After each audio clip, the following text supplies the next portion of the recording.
When did someone flee the cops and get away scot-free?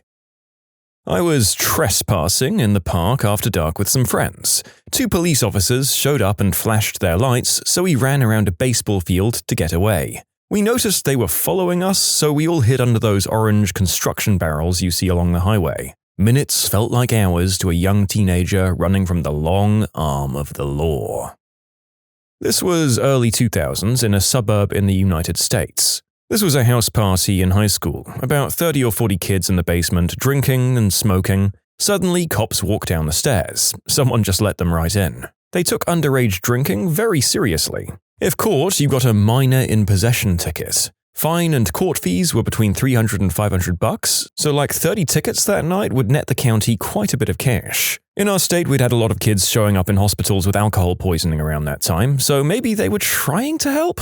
They tell us to sit tight and nobody go anywhere. Cops walked back upstairs, we were all wasted. I finagled a window open and helped my friends and a couple of brave souls up and out. I got out, run for a fence, and my friends just hopped. A cop grabs me and hauls me back into the house. He neglected to put me back in the basement, though. It's my friend's house, so I pretended to belong. I opened the fridge, grabbed a Mountain Dew. A cop walks in with a bag of 100 breathalyzer tubes. I meander into the living room by the front door. I wait for the clear, casually walk out the front door. I make it 3 steps and a spotlight hits me. A cop yells at me. I meander back in, just by the front door. Spotlight turns off, I wait 5 seconds, and frickin' bolt out the front door again. Leap off the front porch, sprint through front yards for 4 blocks until I'm in a field. I lay flat and call for my friends. Cops patrol by with a spotlight and can't see me. They go back to their house. A friend picks me up. I have a lot of these. We were really good at almost getting caught for stupid crap. In short, escaped a house party surrounded by cops. I was riding a motorcycle without a license. There was a checkpoint in front of me and the cops waved me to the side of the road. I took a U-turn over the median and gunned it. Didn't look back and I was scared of them showing up at my house for like a week, but they never did. Well, that was a gamble. I feel like you risked a lot more by taking that chance, especially since they could have likely taken your license plate and got you more additional charges on top of that. Don't do this, kiddos. Oh boy, one I can finally contribute to. This one was a while back. I'm 32 now, so this had to have happened when I was like 13 or 14 maybe. Anyway, a bunch of my friends and I had gathered to play Manhunt. Essentially, hide and seek with teams, except we went all out. We wore all black, played at night, and definitely hid in places where we shouldn't have hid. We're talking neighbors' backyards, under their cars, among other things. Anyway, everything was going great this night. We were all having tons of fun. I got made, and had to ditch the current spot I was in and started heading out towards an intersection in my neighborhood. Out of nowhere, I heard a speeding car slamming on the brakes. Then I heard a booming voice go, "Get on the ground, now!" Oh, frick. I instantly turned heel and booked it back down the street that I'd come from. I heard footsteps gaining on me and I got super nervous, but the cop must have seen someone else in closer proximity because he turned 90 degrees and started chasing them. I was still running for my damn life when I heard, "Hey, John, over here!" I turned to the right to see my best friend hiding under a van in someone's driveway, so I jumped under there with him. We hid there for 2 more minutes, but more and more cop cars were just showing up all the time, and I heard him say, "Man, frick this," and he took off, just jumping fences into the backyards of houses leading back to his place. So I followed suit. Somehow we made it and he gave me a change of clothes, a white t-shirt and a white hat, and told me I had to go because his parents were getting suspicious. Luckily, the game of Manhunt had started at his house, so my bike was there. I definitely rode my bike home the long way. On my way home, I saw the cops looking through bushes and yards with canine units and flashlights, but because I was wearing essentially all white and on a bike, I guess I didn't fit the description of the guys they were looking for. Let me tell you, they even brought a chopper out on the search. Funny part is that everyone that got caught and rounded up was sat on the curb literally across the street from my house. So I saw my friends in handcuffs as I rode by. I was terrified that they'd rat me out for some reason, but they didn't. My parents still give me crap for that one. They naturally were worried that I'd end up one of the ones in handcuffs. The reason the cops went all out like that was because someone had reported that they had someone on their roof, and they thought we were attempting to break in. We weren't. We weren't about that life. We just went really hard when it came to Manhunt. Pretty sure that's the last time we played that game. I was in the military as medical on a training course. Nearly all of us were normally civilian doctors and nurses with limited real military training as far as combat readiness goes. Part of the course was a nighttime escape and evade exercise that was basically hide and seek in the woods. They flew over a helicopter for noise distraction and taught us some of the fundamentals, then gave us a red card and informed us that there were US Marines out there looking for us. They got rewarded for collecting red cards from every idiot that they detected. We had 2 hours to cross the woods and reach our lighted tower without being spotted. The winner was a guy who just walked to the light tower without hiding while loudly muttering about the stupid fricking Marines and the stupid training exercise, and he just wanted to have a cheeseburger. All the Marines assumed that he was already detected and had his card pulled, and they focused on idiots like me trying to actually sneak around. He walked up to the officer at the light tower and handed in his red card for victory.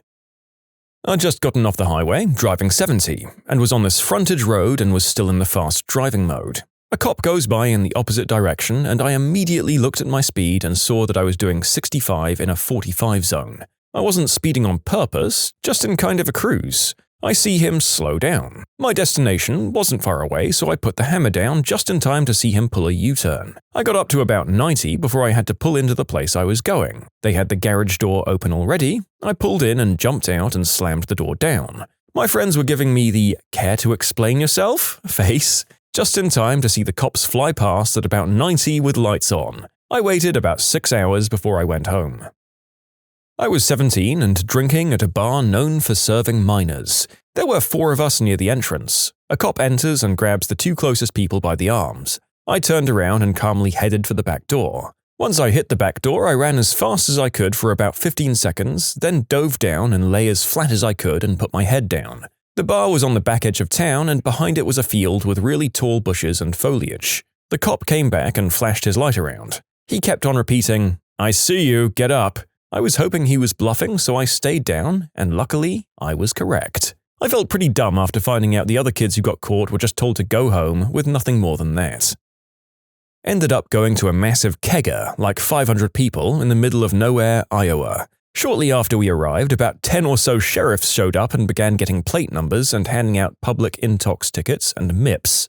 I hopped in my trusty little 93 Geostorm and waited for the sheriff by the field entrance to get a little ways away from his vehicle before slapping it into first and dumping the clutch. I made it about a half mile from my friend's house before I looked up and spotted the cherries in my rearview mirror. At this point, I figured there was no point in running, so I conceded and pulled over. Turns out that particular sheriff was just on his way to a separate call. Biggest sigh of relief ever.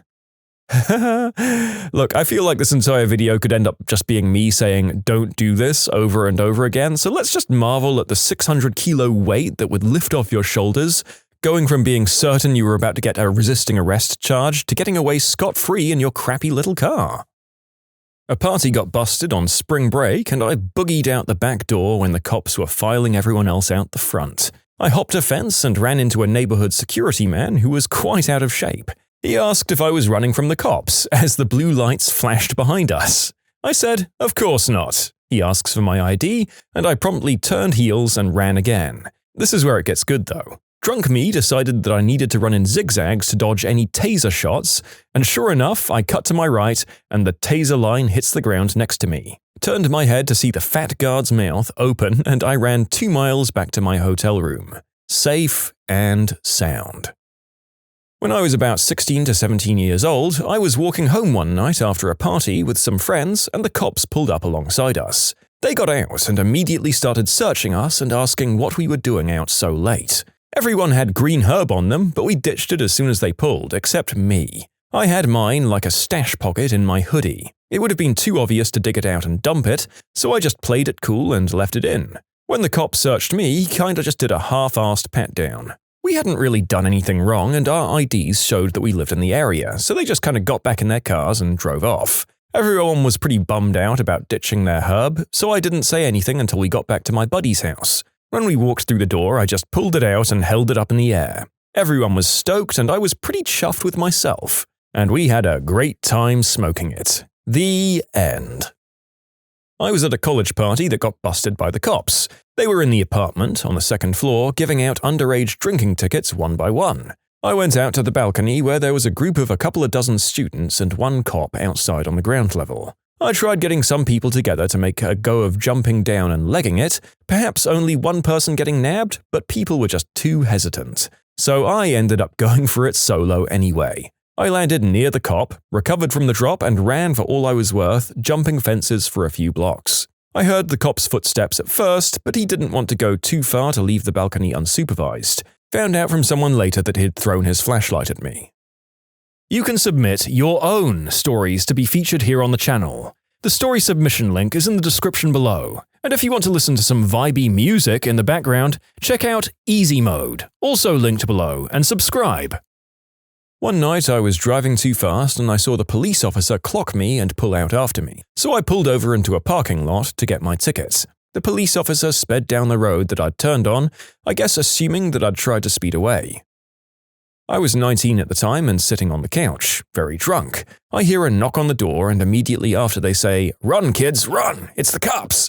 I looked left and saw flashlights. I was thinking, "Frick!" and started to run and realized I didn't have my shoes. So I ran back for my shoes and saw my friend Matt get grabbed by the cops, but he frickin' Zoidbergs out of his hoodie and the cop is in a moment of disbelief. I got my shoes and started running for the fence. This isn't a normal fence, it's one of those 7 or 8 foot monstrosities, and I'm only 5'8". I jumped and my hands hit the top and my foot hits that middle piece on the fence. I was over that thing in 2 swift motions and I heard other kids colliding into the fence trying to get over. Only 3 of us made it. Everyone else was screwed aside from one. That one guy hopped a side fence instead and hid under a grill cover. That was a great night.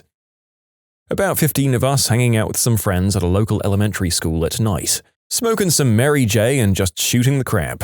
One of the guys yells, "Cops!" I had a bowl in my hand, freshly packed, so me being young and scared, I threw it and jumped into some bushes like everyone else. Couple of minutes later, a guy starts laughing, telling us he was joking and then asked where the bowl was. I was like, "Yeah, nah, I've got no idea. You go look for it now." I outran a cop while I was on a motorcycle. I took back alleys, knew the area well. I was riding an enduro on the oil fields. The police don't like that. Speeding to my friend's house, past a cop, probably going 30 over the limit. I say, screw it and floor it.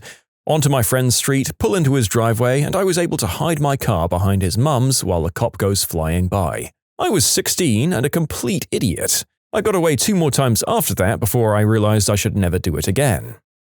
I was wandering the Golden Gate Park at 2 a.m. with some people I met earlier. We were looking for what they called a renegade. It was just a large group of people surrounding a car on a hill with a DJ set up in the trunk. Everyone was high and drunk, etc. And later some guy yells, "5-0!" It was at the park with a large public soccer field and 2 squad cars came rushing down the field. The road behind the field curves around and soon we saw 4, 5, 7 squad cars surrounding the area. It wasn't even that big of a party when I was there, but once we started running away, we saw crap loads of people running away too.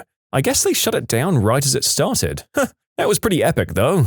Seeing a Mad Max car mob of squad cars driving fast as frick to surround this small hill, they really added to the vibe with all those red and blue strobes. Okay, so for this story I did get caught. Speeding past an oncoming cop, turning down a block or so and down another street and then an alley, then pulled in behind someone's garage and shut the vehicle off. 5 minutes later, they pulled in behind me, got out and came up to the window and said, "Nice try, kid." I said, "Thanks," and got my ticket. Come on, commenters, you're not helping my case that we shouldn't try this. You didn't even get an evading arrest charge. For the record, I feel like 9 out of 10 cops would make your life way worse if you pulled this. Used to live right by a lake. Every night we'd go smoke at this crappy beach that you had to climb rocks to get down to. Really safe spot, but not much of a view. A few blocks down, there was an actual city park with a nice beach at the end and an absolutely gorgeous view of the Toronto skyline. It was so wonderful I mentioned to the others how dumb we were for never using this spot.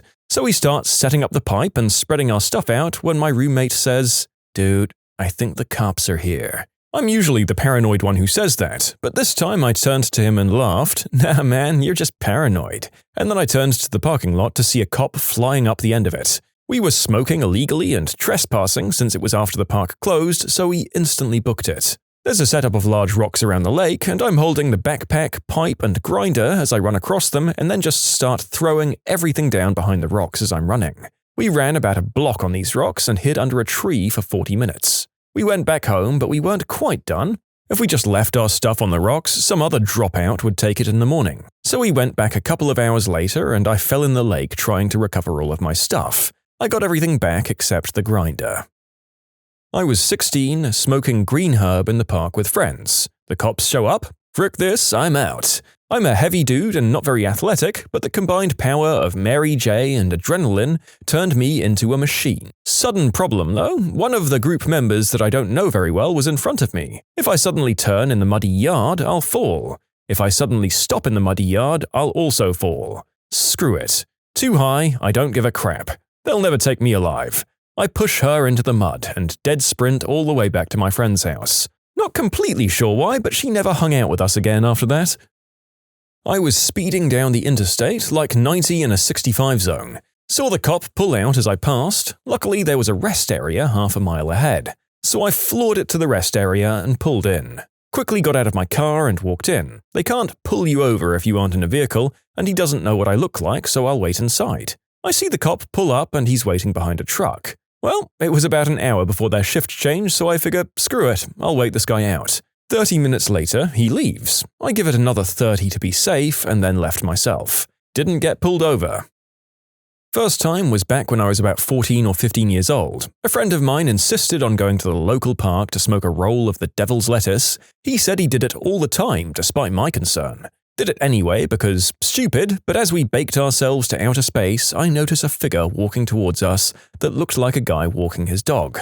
Turned out to be a cop, with no dog, but far away enough for me to tell my friend with what little sense I had left to get slowly back on his bike and start making our way towards the end of the park by the canal. The park was in a clearing, so we hung a left into the woods. I convinced him to dump what was a week's worth of herb and make it to the nearest intersection, where 3 cop cars pulled up and searched our butts. Technically, we did get caught, I guess, but we didn't have anything on us. So they took our names and addresses and went on their merry way. The second time was on the highway, doing about 90 on the far left lane, but on a section that curved right. So by the time I saw the state troopers, it was too late, and I'd committed to my speed for a bit past the curve. I saw him start turning around to come get me, but I just casually slowed down and started making my way to the far right lane. By the time I got there, a semi was pulling up to the lane on my left, so I used him to keep me out of line of sight from the cops and slowed to 65. I switched lanes to be behind him as the cops passed ahead, and then went back around on his left as the cops floored it to the closest exit, thinking I must have bailed off the highway. Great success. I was 19 at the time, so the stupid crap is well and truly over these days, let me tell you. Mine was the wildest date ever. We had just left a local music festival, and on the way back to his place, we noticed a squad car edging out after us. My date tells me his plates are expired, and before I can even wrap my head around it, he hangs a right, hooks another, slams into park, and climbs out. I fly out after him just as the squad car comes down the street. Without a word, he grabs my hand and we run. We hop a waist-high gate into someone's yard, duck through the bushes into an alley. We must have run for a half mile before we decided it was safe to walk back. The cop probably rolled his eyes and took off when he saw us book it, but bless his little heart, that scare, that moment of teenage irresponsibility, was one of the most exciting and romantic evenings of my life. I married him, by the way. Things have settled down a little bit now that we can afford to keep the car registered. Good to hear that you're both model citizens now, at least with regards to your vehicular activities. What can I say? This sort of danger is very exciting on a first date, I suppose. Although for some it could be a slippery road to being an adrenaline junkie chasing that next thrill. Was that last brush with the law enough? Who knows? It was 9 p.m. and I was going well over 110 miles per hour. A few cars spread out, but no traffic. I passed a cop, didn't see him until I passed, and I didn't let off. I saw his headlights turn on and over his head blue and reds go on as he goes onto the roadway from where he was hiding. I got to a bend in the highway, and right after the bend in the highway, there was an exit. From when I saw the cop to after I got on the exit was about 1.5 miles, I'd assume. When I stopped at the stop sign, a cop went flying onto the on-ramp, I assumed to try and intercept me and get eyes on me. Little did he know I was right behind him, getting off. Nothing too crazy, I just switched the route on my GPS and took back roads for a little while before getting back on. This was on the I-95 south somewhere in Georgia when I was making a trip to Florida. Disclaimer, do not run from the police. If the officer got behind me close, I would have pulled over. I was a lanky middle school kid smoking herb behind a building in Canada. I ran short-distance track at the time, so I was gone as soon as I saw them taking the corner, and I guess they decided that the chase wasn't worth the effort. We had a neighborhood paintball tournament in a local forest park. Someone thought we had real weapons, I guess, and called the cops. I was the last guy left on my team and heard someone coming up behind me, so I jumped beneath a bush. Turns out it was a cop. Right as I'm about to book it, all 6 of the enemy team ambush the cop thinking it was me and pelt him with at least 20 paintballs, quite a few of them to the face. Their expressions were priceless. One of them screamed, "Cops!" and we all ran like heck. Never got caught, nothing ever came of it, but still scary as heck. We were damn lucky that cop didn't have a piece. What's the dumbest thing you've seen someone do to their vehicle? My old mechanic had a guy come in with a Ford Probe. He claimed it was low on oil. They take the dipstick out and the whole stick has oil on it. He checks again with the same result. The guy took the oil cap off and looked down into the hole and said, "See, it is low." He had put 3 to 4 cases of oil into the motor trying to fill the entire block up.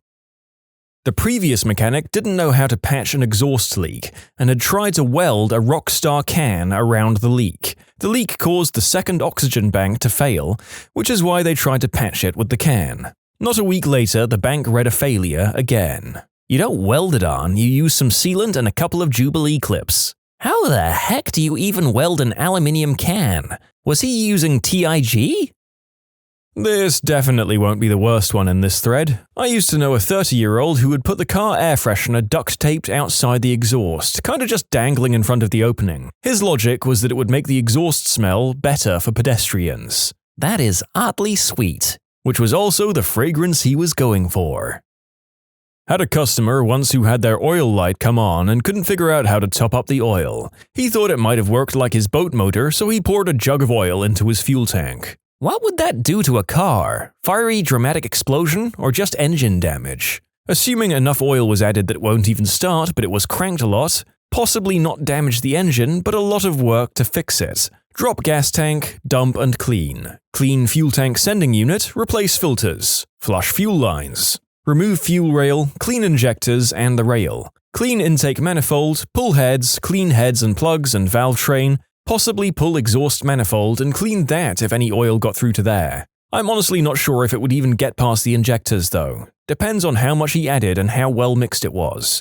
There might be a couple of sensors to replace as well. Expensive, time-consuming, but I don't think it would do anything fatal to the car. I wrench on bikes, not cars, and at least once a month we have someone come in that put chain lube or grease on their brake rotors because they were squealing, and now they want to know why their brakes aren't grabbing. Oh my god, I love this so much. I'm a cyclist and a moron, but somehow I have never managed to plumb these depths of stupidity. And the sad part is that I'm all but certain someone must have done this to their car as well. I was working at a performance shop at the time, 2010. Golf GTI comes in for lack of power and throwing check engine codes for underboost and several for fuel trim management conditions. Did the typical process of checking the turbo wastegate operation, pressure and smoke tested the charged side of the turbo system for leaks, tested fuel pressures, all checked out. Removed the intake side from the turbo to inspect for rips in the rubber boot, all good. Looked inside the intake boot and this moron bought one of those turbinator gimmicky things and put it inside the intake. It had turned completely on its side and was restricting 80% of the airflow. Removed the obstruction and motor operating values returned to normal and power was restored. Didn't feel any guilt that this idiot had to pay a few hundred for me to diagnose and remove his awesome DIY performance mod. Not a mechanic, but former service writer. Woman comes in for an oil change, some common minivan, nothing out of the ordinary. Walked by the van while it was up on the rack and noticed one of the tires was nearly bald in the middle, cords showing. Textbook overinflation. I checked the tire pressure, was well overinflated. Then looked around the vehicle, 2 more tires were in exactly the same state, overinflated and showing damage from it. The 4th was a bit underinflated, no glaringly obvious tread wear. Pointed it out to the customer when she came back and asked if there's a reason 3 tires would be overinflated. Long story short, she was occasionally seeing a low tire light on the dash, no indication of which tire, just low tire, told her husband and he just aired up all 4 tires. Happened again and fixed the same way, rinse and repeat. So over time they kept the tire with the leak going but managed to ruin the other 3. Buy a tire pressure gauge if your car doesn't give you a per tire pressure reading. Completely fill their engine with oil and wonder why it's smoking and then locked up. Or put oil in the fuel tank because that's what they did on their lawnmower. My mom filled the oil with water when the car was overheating. She said that she knew it said oil, but she didn't know where else to put the water. She was just making some mayonnaise. Oh, the list is long. Removing PCV hose, assorted vacuum lines, O2 sensor, thinking that they're going to get better performance, cutting a wire under the dash to hook up a stereo, then bringing the car to me to fix the taillights, pouring 3 quarts of oil in but the dipstick still shows low because they put the oil in the radiator, putting gasoline in a diesel truck, again. That again just tops it all off. You think people would learn, but sometimes not, and those stories can make the best jokes. Did a co-op at a shop back in high school. Guy complains about how his car doesn't sit straight. We pull it in and don't even need to put it on the lift to realize that he has 17-inch rims on one side and 15s on the other. Took me about 45 minutes of explaining to him why cars aren't made like that before he told us that he'd be taking his business elsewhere. On a side note, the side with the 15s were like 100% bald, like racing slick bald, and everything in that car was falling to pieces. I have too many stories of crap I found in people's cars there, but this one has to be my favorite. Wait, he knew it was that way and he thought it was fine? What?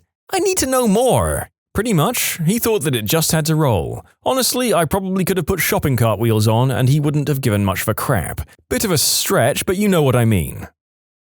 I bought my car off a guy for $785. For all intents and purposes, it worked fine, but the guy said it overheated almost daily. 99 Nissan Sentra, manual, 135,000 miles. If it didn't overheat, it would have been closer to $3 or $4 grand, maybe even more. I bought it anyways because I could try fixing it and because I was desperate for a car. My old one died and I lived 10 miles from work. So I brought the car home, the guy filled the radiator per an agreement we made, and the overflow tank was already empty. I started feeling along the coolant piping, and when it came to the thermostat sensor housing, I could stick my fingernail inside the gap. My fingers came out soaking wet with coolant. Went to a parts store, spent $10 on a housing gasket, $3 on some liquid gasket, and $50 on new oil, a new oil filter, a new air filter, radiator cleaner, and coolant. Spent an entire day putting that gasket in. The reason it took so long is a fricking story and a half. That was all about Murphy's Law. Changed the oil, cleaned out the radiator, and I haven't had any trouble since. All in all, a perfectly working car for about $850.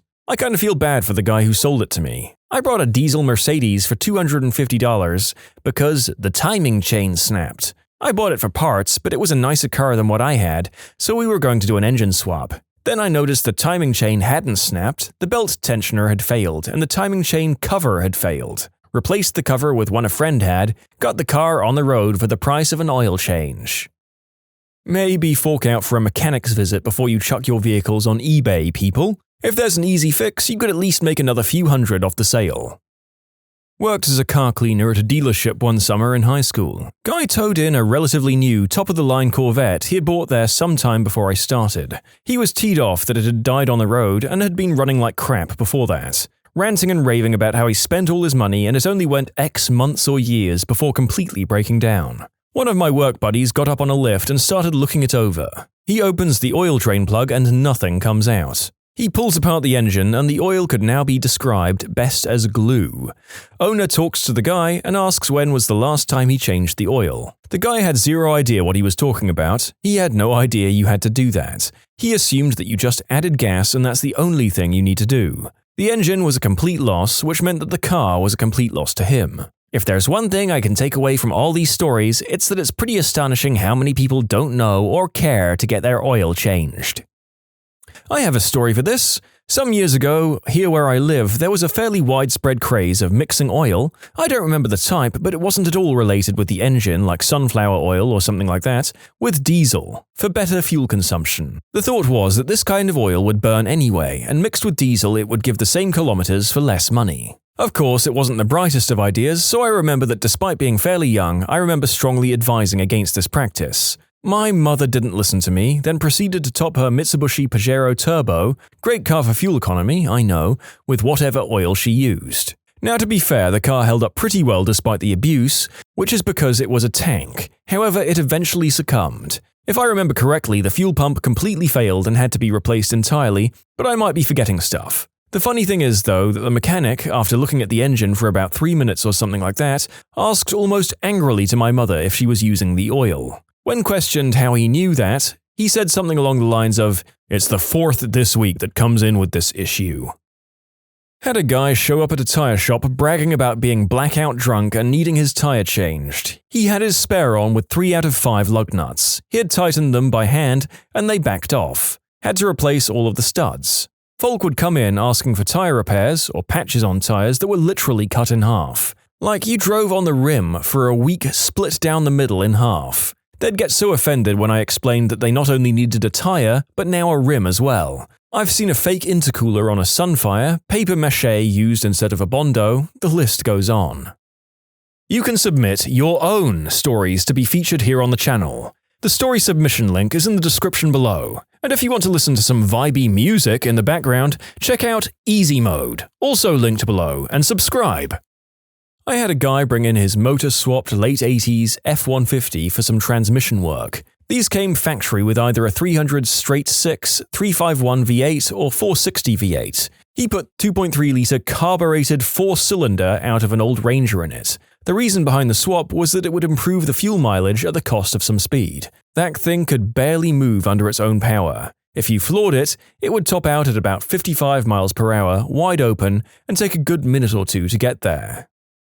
Not a car mechanic, but I know a guy who used self-tapping screws to fasten a roof rack to his car. A few people have asked if it worked. Yes, but it leaked. I would not recommend it though, because the roof sheet metal probably doesn't have much load-bearing integrity. He must have run out of duct tape. Or crazy glue.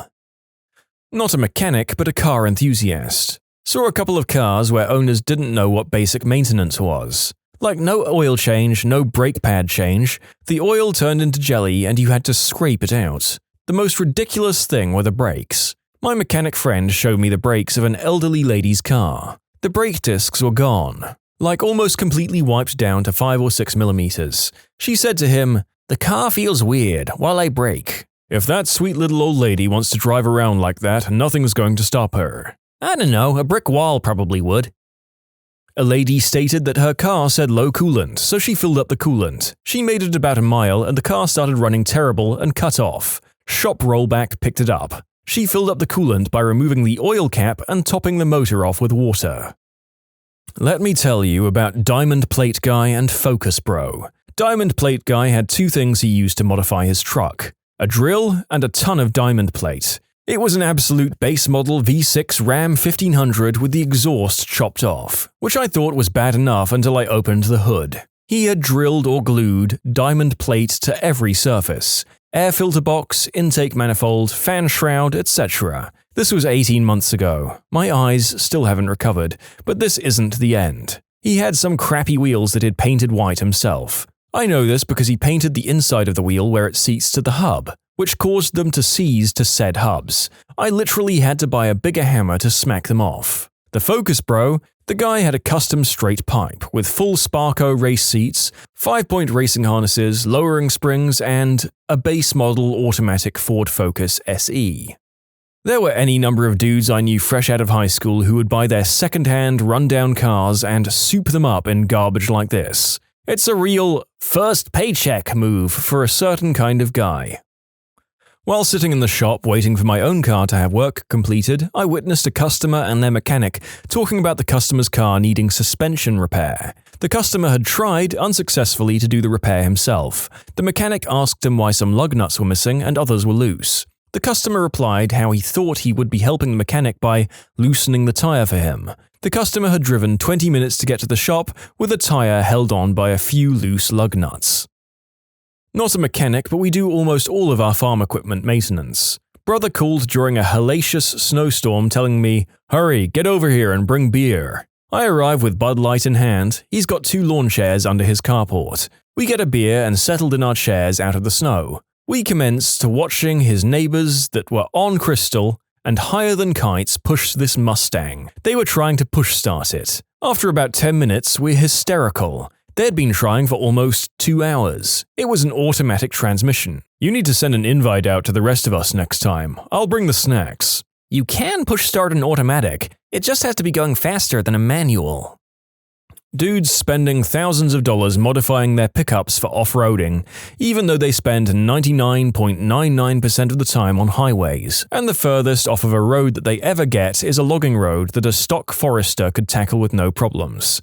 And then they complain about extra crappy fuel mileage and having to pay for new 35-inch knobby tires that only last about 10k miles because they wear super quickly if you mostly drive on pavement, and having to replace their front wheel bearings every other year because those larger wheels and tires are a lot heavier than the stock ones, and being super surprised to learn that parts for a 3/4-ton pickup can cost multiple times more than the comparable ones for a small sedan that they sold to afford their bro truck.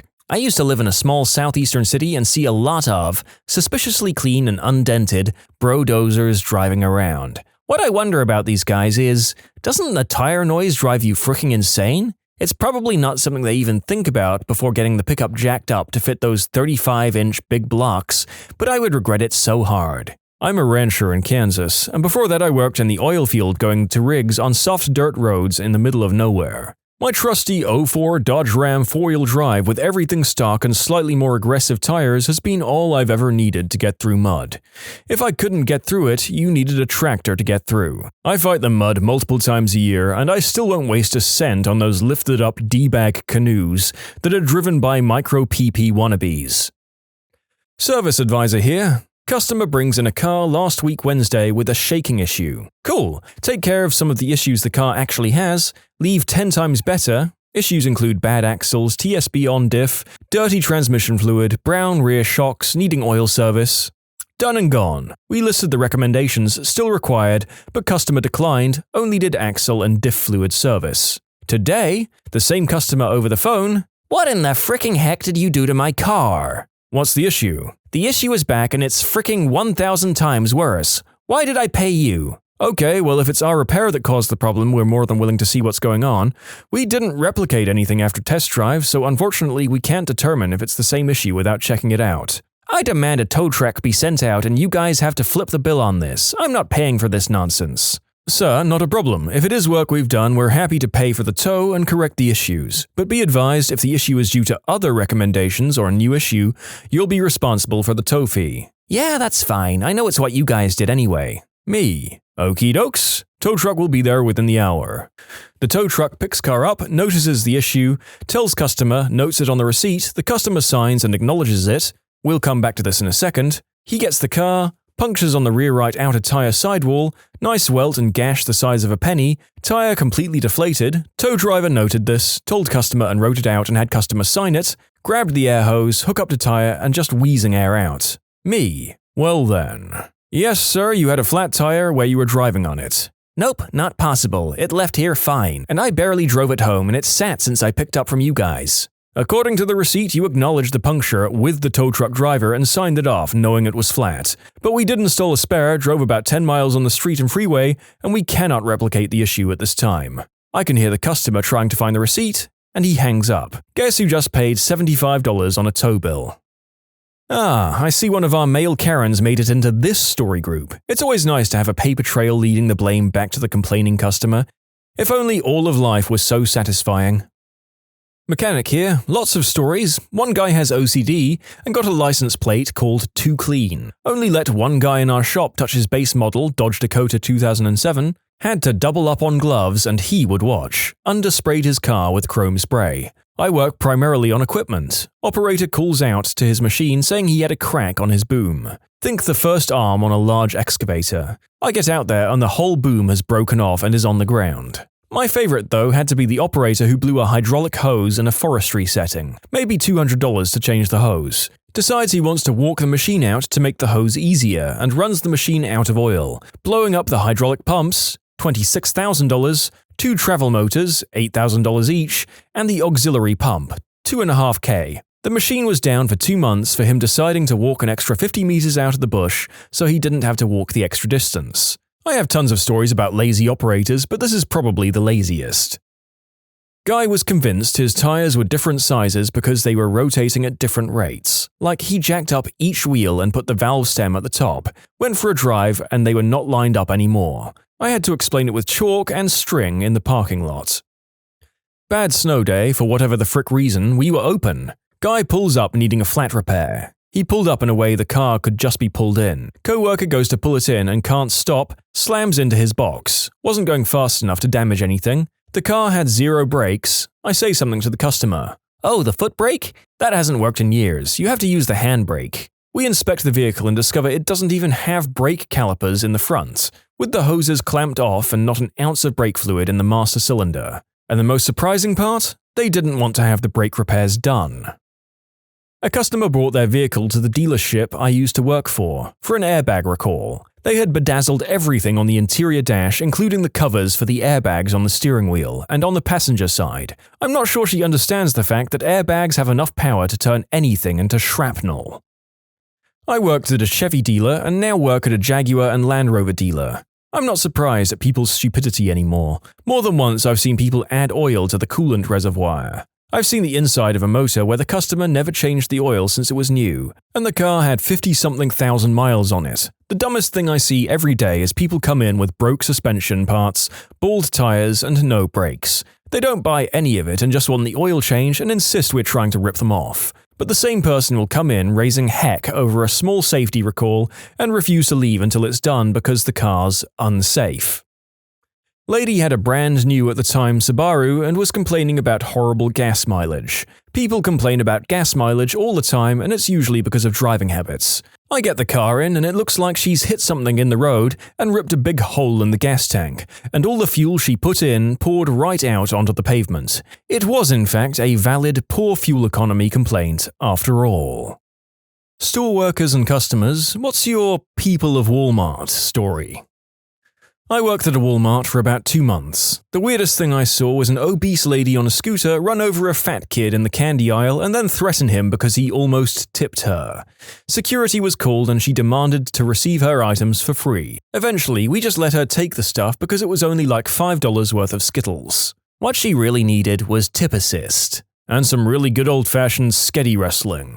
This is why some crap people continue to be crap people. You motherfrickers gave them free Skittles when they caused a gosh darn scene. Just like my spineless corporate slave of a manager when I worked retail.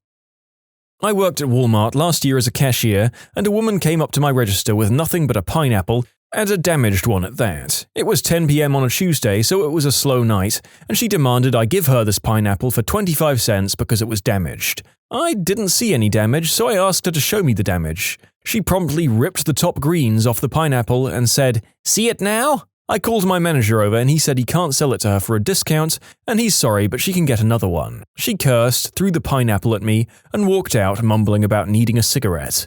She was a prime example of trailer trash, but damn she threw that pineapple hard. Fun fact, if you can pluck out the greens easily, it's a ripe pineapple. Usually the best metric I find is to smell it and see if it actually smells like pineapple. A lot of yellow is also a good indicator. You're correct, the most yellow while not having mold on the bottom is the best metric. Properly ripened pineapples are completely yellow, but they're never picked that way commercially and do not ripen off the plant, because they don't ship well when ripened. Here I am talking about a nightmare from my old job and suddenly I know how to pick out the perfect pineapple.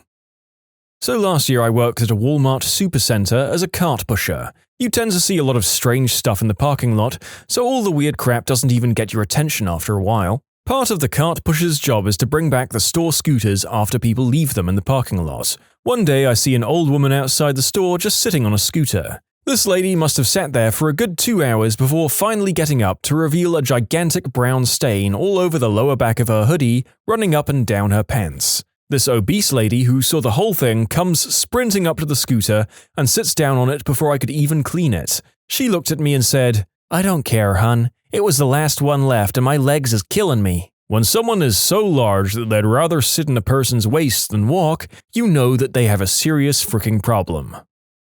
I feel like there's going to be an awful lot of humanity in this group of stories.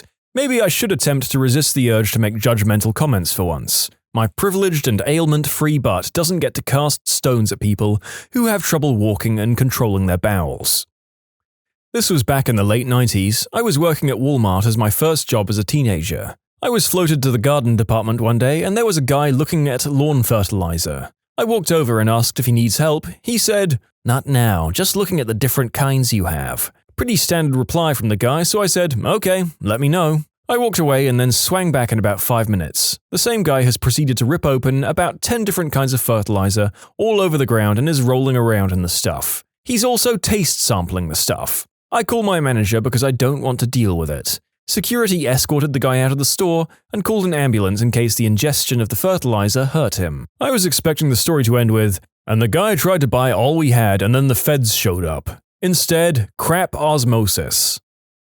Saw an old man take a dump on the floor of the bread aisle once. I worked at Whole Foods and on shift a person in dairy dropped a load right in the middle of the aisle. They must have been extremely lactose intolerant. "What is that? Milk? Oh no!" Mother's Day 2013. I was CSMing and handling the day as best as could be expected on a Sunday holiday where the employees were mostly female mothers. We had 13 call-outs and 5 no-call, no-shows. I had 5 poor women to handle the whole Sunday. Lines were long, I knew it. I didn't have anyone in the store coming in to help, management couldn't spare anyone. They understaffed on purpose. So I hear a call over the radio that someone has busted an aerosol can and they needed one of the maintenance associates on shift to deal with it. Apparently some jerk teenagers thought it would be funny to pop about 5 air freshener spray cans and let them spin and spit eye-stinging chemicals. I'm getting yelled at by a blue-haired old woman about the lines when I get the call that made me regret waking up that day and coming to work. "Sharon, you see that kid in the orange shoes to your left? Stop him." "Okay, why?" "He messed himself and is tracking feces all over. I'm trying to find his mother on the cameras right now." "Oh great, now I have a feces-covered 5-year-old to look after on top of everything. Did you find the mum yet?" "Yep, she was in the parking lot doing smack. Cops came, I had to mop up the feces. Mum went to jail for possession with intent, neglect, and other felonious activities. The kid got cleaned up, I bought him new underwear and pants and socks, and I hosed off his shoes. He went with a social worker. I wanted to quit after that day. Someday that kid will post on future Reddit about an awful time he had as a child, and the only highlight is the kind Walmart employees that got him clean underwear, pants, and socks. He won't remember who it was, but he'll wish that he could thank you for your kindness." Thank you for your kind words. I only did what any compassionate human being would have done. It's amazing how many people bring their non-service animals into the store. I don't have a problem with dogs and such. But when I see the small dog you're carrying scratch and dander falls into the vegetables you're looking over, we've got a problem.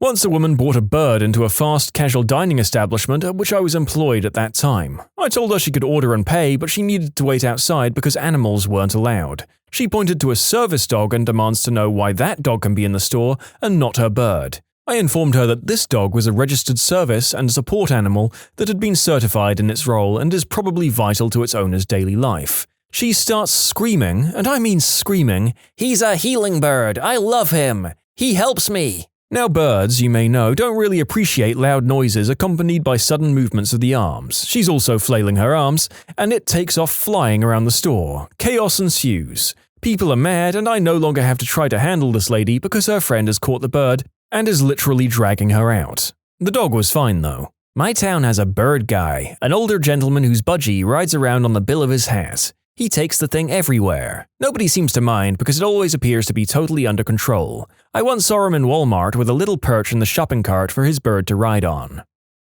Not a worker, but standing in line one night, a lady seemed to be having a hard time being a parent to her 3-year-old daughter. At one point, the kid asks if she can have a candy bar that was next to the register. The exchange went like this. "Mommy, can I have a Snickers?" "I don't give a damn." Kid tries to reach up for candy. "I can't reach it, can you help me?" "You want me to help you get the candy? You need to get a fricking job." Sounds about as classy as my cousin. She was potty training her 4-year-old and the little girl says, "Mommy, I have to poop." Only for my crap heap of a cousin to yell, "I put you in a fricking diaper. Use it." Well, I thought this would mostly be a mildly amusing series of cutaways, like from the excellent TV show Superstore. Little did I know how sad it would get. I worked at Walmart in the toy department 10 years ago, right out of high school for extra money. The amount of parents who would drop their children off in the toy department like I was a babysitter was out of this world. By the time they'd left it, it would be a disaster area. On more than one occasion, I'd see them running down the aisle with their arms outstretched, just knocking crap on the floor. When the parents would come back, there was no, "Hey, let's pick all this up." They'd just leave. I only lasted a few months. I actually quit a week before Black Friday because we had an instance at our morning meeting where some of the veteran employees were telling us what to expect on Black Friday from customers. Examples include being spat on, pulled by the arms, knocked over, shoved, tripped, screamed at, hair pulled, threatened, etc. I went on break and didn't come back. Not worth minimum wage. That sucks. I can sympathize. I lifeguarded at a public school for several years in high school, and people did this all the time. More often than not, the kids under the age of 10. I yanked them out of the deep end, and they didn't have any parents or guardians with them. Unbelievably frustrating in both scenarios. You're the person who brought this child into the world, which means you're responsible for him or her. The worst part is that these people are the ones to raise lawsuits if their kid gets hurt while under your watch. I spent many of my summers at the local pool, but in my case, I was old enough to bring myself there, and it wasn't my parents just dropping me off, and older than their posted 13 and under must be with an adult sign. That pool actually did pull unattended children out when they noticed them, and get the police involved in returning them to their parents. Since nobody involved ended up amused by this, it didn't usually happen repeatedly. The one that sticks out in my mind is this couple of really overweight folks. That in itself is not such an issue, but it's the smell I remember. It hit me before I saw them, the very distinct smell of festering, unwashed body. And naturally, they came straight to me to ask for things. Ugh, I have a few of those where I work, and the two of them have no sense of personal space. I've taken to holding a large item in front of me as a spacer whenever I see them come in. You can submit your own stories to be featured here on the channel. The story submission link is in the description below. And if you want to listen to some vibey music in the background, check out easymode, also linked below, and subscribe. Oh, I have so many people. But actually, why don't I introduce you to another worker? Meet Gary. Gary is 81 years old. He also fought in the Vietnam War. Gary is a short little cute old man. However, Gary is also frickin' crazy.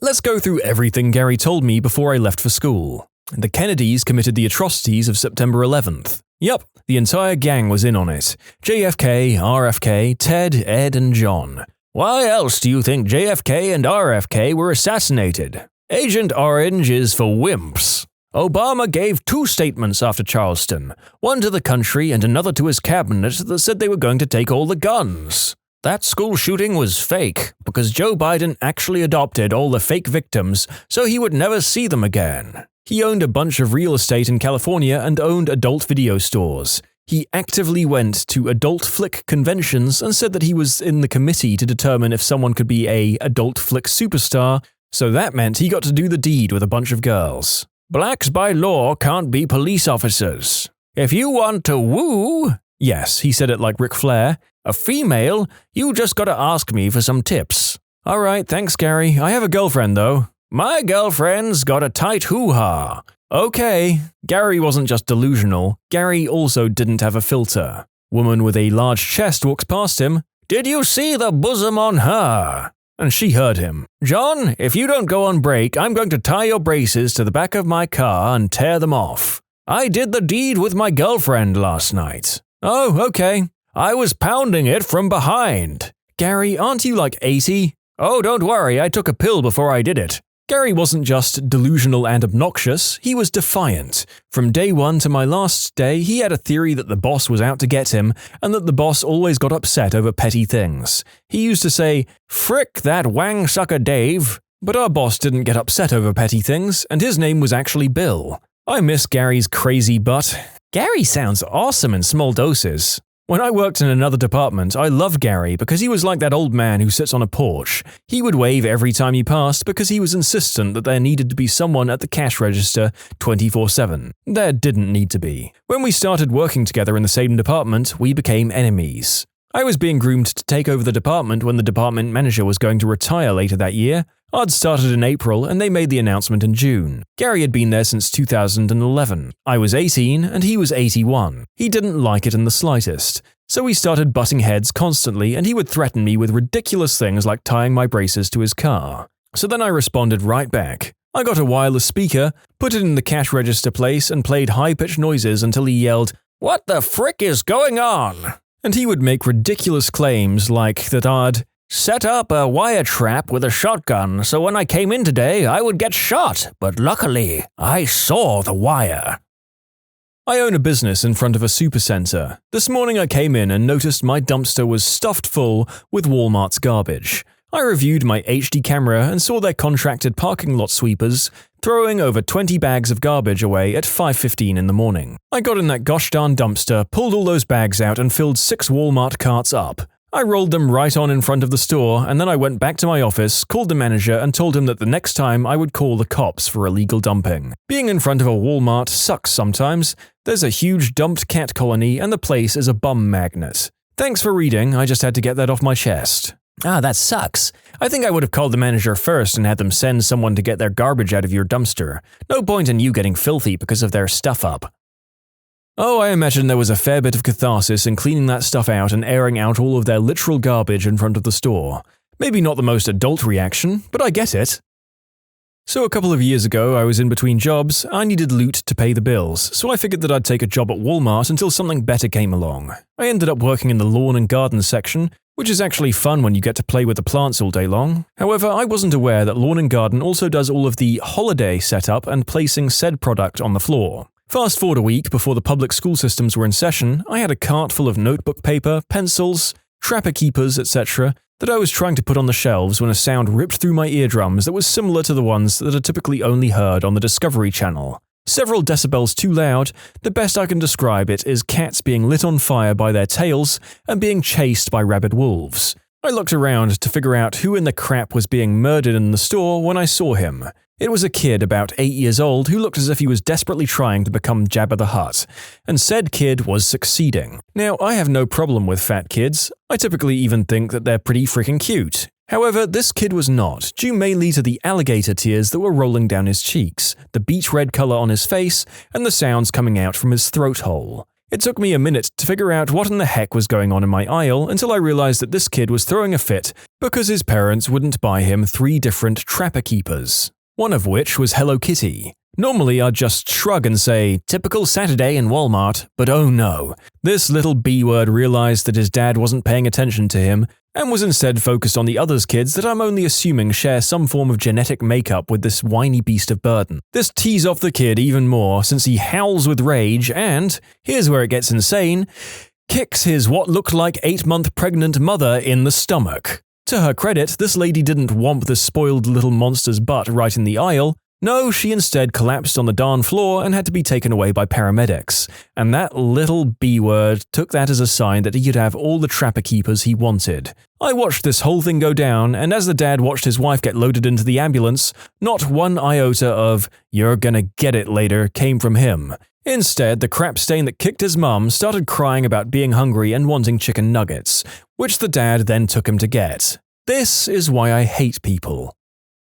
I stopped shopping at Walmart when I went to college. The local Walmart was notoriously bad. 3 times in a row I went there and walked down an aisle just in time to see a kid peeing themselves in the aisle and no parent was in sight. The city made big news when the Walmart men's restroom was found to have a makeshift crystal lab in one of the stalls. Our area was predicted for a moderate snowstorm, but the weather forecasts gave it ridiculous numbers, like they claimed we'd have 6 inches of ice and 2 feet of snow in one night. Us rational people knew, and were right, that we'd probably get 4 inches of snow. But many people swarmed the Walmart, and a few people made a Facebook page showing how devastated the store was in preparation for Snowpocalypse 2011. The Facebook page showed pictures as the store was swept clean within a couple of hours of ramen, wine, milk, and cheese. My favorite picture that someone put up was the 40-year-old man who had a shopping cart with 37 gallons of milk in it. Nothing else, just a crap ton of milk. That man sounds like the guy from your elementary school math problems.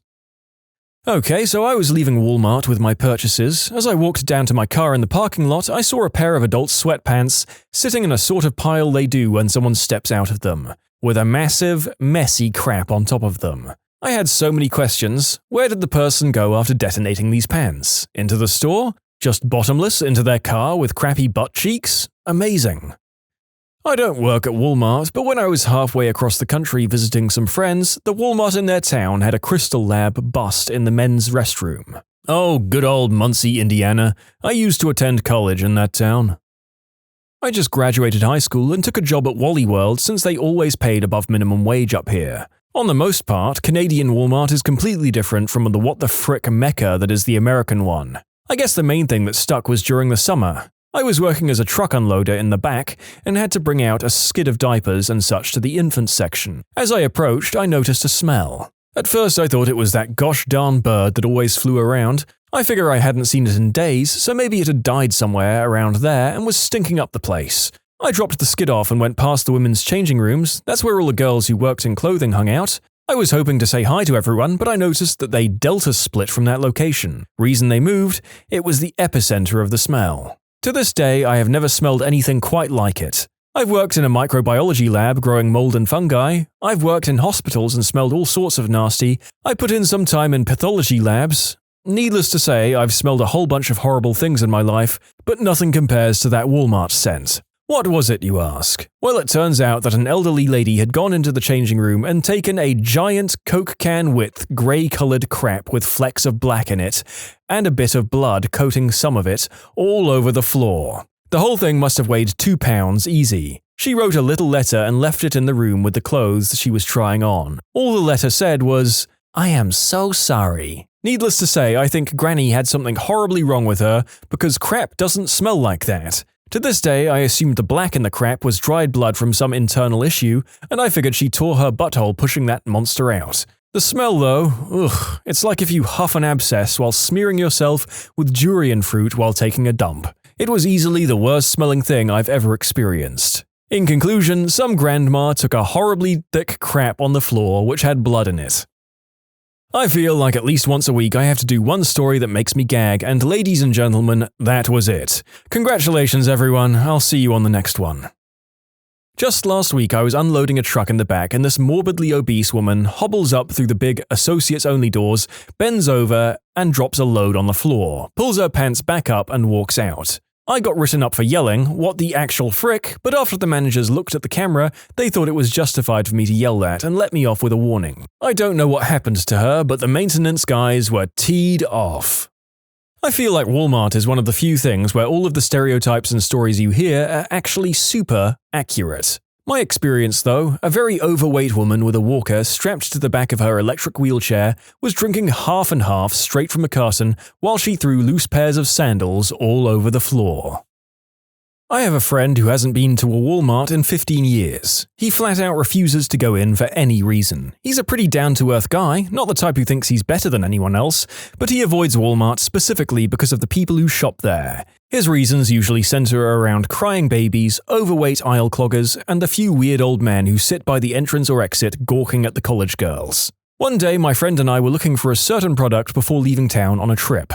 We had just been to a few stores around town and I kept telling him, "I know that this is in Walmart, we should just go there." Finally, he agrees to go visiting Big Box Land, but he will go into the Home Depot next door to look for a product while I go into Walmart. As soon as I step inside the door, I see a massive woman on a motorized shopping cart with her massive 12-year-old son standing on the back of it. She's screaming at him, saying, "Now you get off of there, boy," or something like that. His retort, "Frick you, mama, you ain't even handicapped." I got the product we need that day, but now I do my best to avoid Walmart as well. I saw this lady start screaming about a Golden Lab service dog being too close to her child. The child was sitting in a cart in the checkout line and the dog was calmly sitting on the floor behind her. The dog doesn't even bark, lick, or move. Nothing. And the woman gets ghetto and starts shouting at everyone in sight. She had to be escorted from the store and never got to buy her stuff. At least Walmart protected the real victim in this situation. People who don't believe that this stuff actually happens must have never worked in retail. I can assure you that this is an everyday occurrence around Atlanta. What was your most shocking discovery in an ancestry test? My biological dad left his family and 2 daughters in Washington and married my mum in LA 5 weeks later. I found his first marriage certificate, but nothing about a divorce. I'm pretty sure he was a bigamist. My father-in-law was married to at least 2 women at a time. Nice guy, but a man whore. And I think he just didn't want to let each woman down when she got pregnant and/or started bringing up marriage. My mother-in-law says that he was already married when they got married, but we also know that he has a child 3 months younger than my husband, and the woman and child both go by the father-in-law's last name.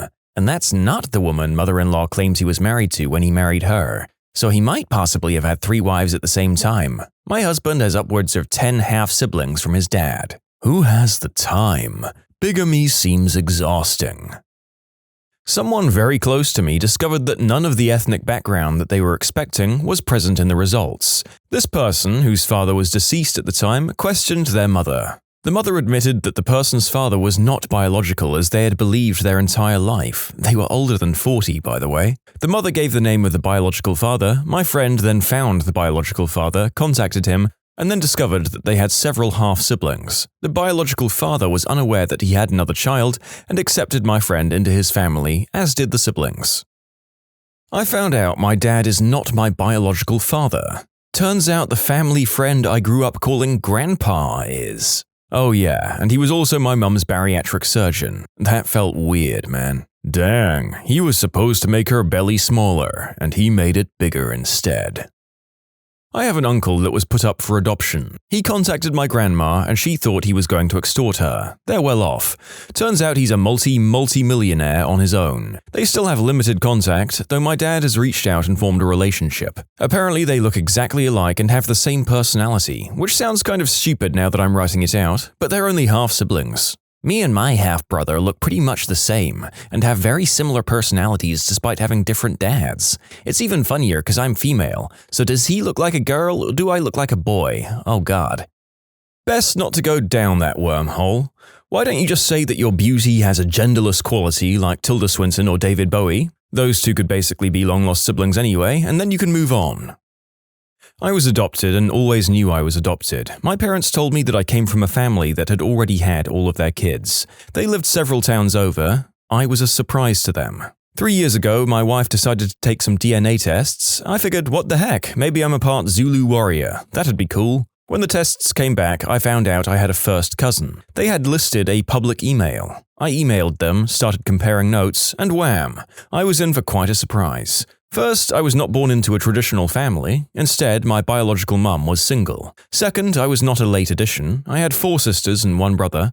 I was the baby, but only by a couple of years. Third, mostly all of them lived nearby. Finally, nobody knew I was alive. My biological mum had passed. She had kept the pregnancy secret from everybody else. Before she died, she had confided in one of my biological sisters that she had had a baby a long time ago, and she'd put the baby up for adoption. She'd told nobody else. When my sister told the rest of the family, they didn't believe her. So when I finally looked them up, she was like, "See? All those years, I told you so. We have a baby brother." It was an amazing experience. I had no idea what I was getting into when I sent that DNA test off. So I'm in a similar boat. I was given up for adoption by my biological mum and none of her family knew about me. However, I was not her first or last child. I was her second of 4 kids. My older half-brother, we all have different dads, I don't know who mine is and I don't think my bio-mum does either, was adopted by my mom's parents. Her whole family found out about me when I found her when I was 19 and went to visit. It was pretty weird. I feel like the lucky one who got out. I don't talk to my bio-mom. She's not a good parent to my 2 younger brothers, and I hate that she pretends to know me or be my parent. My wife is adopted but found her bio-mum and did one of the genetic tests. Someone matched with her and asked if she knew such and such a name. She found out her bio-mum's husband wasn't the bio-dad and it was the bio-mum's boss. Whoops. Not gonna lie, I'm adopted and I'm the daughter of an affair some unnamed man had with a waitress in her early 20s. I have no desire to take those DNA tests. Your wife is brave. My aunt discovered that her mother cheated on her father and she was the product of that affair, meaning she was only actually half-siblings with her 4 siblings. The rub was that my aunt's husband was married before he married her. The woman he was married to is the daughter of the man involved in the affair. So no one knew this, but my uncle got divorced and then married his ex-wife's half-sister. I guess he has a type. Wow, did it cause any problems with the family, finding out the other mother cheated? They only found out recently, long after the parents had died. I think my aunt is very ashamed to learn of it, but not any problems. My aunt knew her husband's ex from growing up and never liked her. I don't think she has any intention of having a relationship with her. A woman over in Chicago decided to find out who her real parents were. She was getting close to 60 and realized that there may not be much time left to find her father. So through the magic of ancestry, she was matched to my grandfather. She reached out to him and told him who her mother was. He didn't recognize the name but dug up his little black book and lo and behold, there she was. So now I've got a new aunt.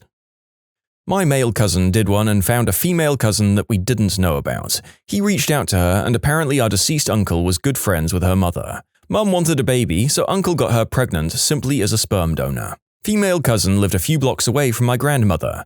She had met her a few times going around selling Girl Scout cookies or something. My grandmother had no idea that she was buying cookies from her granddaughter. That's crazy. I can't believe days go by and you wouldn't even know about your own granddaughter. Was it a coincidence that they lived so near to each other? I imagine since they live so close, they've gotten closer because of this as well. My grandmother never knew. She was very old-fashioned and would not have been pleased with the thought of her son having a child with someone he wasn't married to. We didn't know the cousin existed until after my grandmother passed away. I was approached by a married lesbian couple to be such a donor, but I was never able to bring myself to do it. I don't like the idea of having a kid that's technically mine running around and having nothing to do with him or her. I also found out from Googling that there really is no legal provision for such a situation, so you can get forced into child support at pretty much any time. Found out I have a different father. My dad also took a DNA test at the same time and found out his father, of 52 years, was not his biological father either. As it turns out, I come from a line of bastards, where beer does flow and men chunder. You should just watch out if your wife ever gets pregnant, though. I found a half-sister that none of my siblings or mother knew about. My dad had an affair 50 years ago. He's dead now. For us, it wasn't really a surprise. We already knew we have a half-sister from another affair, but for the newly discovered one, it answered a lot of questions and gave her some needed closure. We all met a few times. It was pleasant. I like to think that there'll be lots of silver linings in these discoveries. So far, we haven't found out that anyone came from a family of war criminals or slaveholders, but I'm sure we'll find one by the end of the video. A friend who never knew who his father was, Mum had a weekend fling in college and never contacted the guy after, had his wife help him to use Ancestry.com to try and track him down. My friend reached out and the guy was obviously surprised but flew across the country to meet him. They have a great relationship now, the dad attended his wedding, and they try to get their families together a couple of times a year or so. That's awesome. I was hoping DNA testing would find my husband's dad, but no such luck. Never found anyone on his possible dad's side closer than about a third cousin, so no luck even finding anyone who knows who he might be. My real father and my 3 half-siblings. It ended up being a really good discovery. Had a great uncle who learned that he had a son from his teenage years that he never knew about. Luckily, he was able to meet him before he passed away. Same here. At the age of 60, I discovered who my real father was and that I have 9 half-siblings. He was a bit of a dog.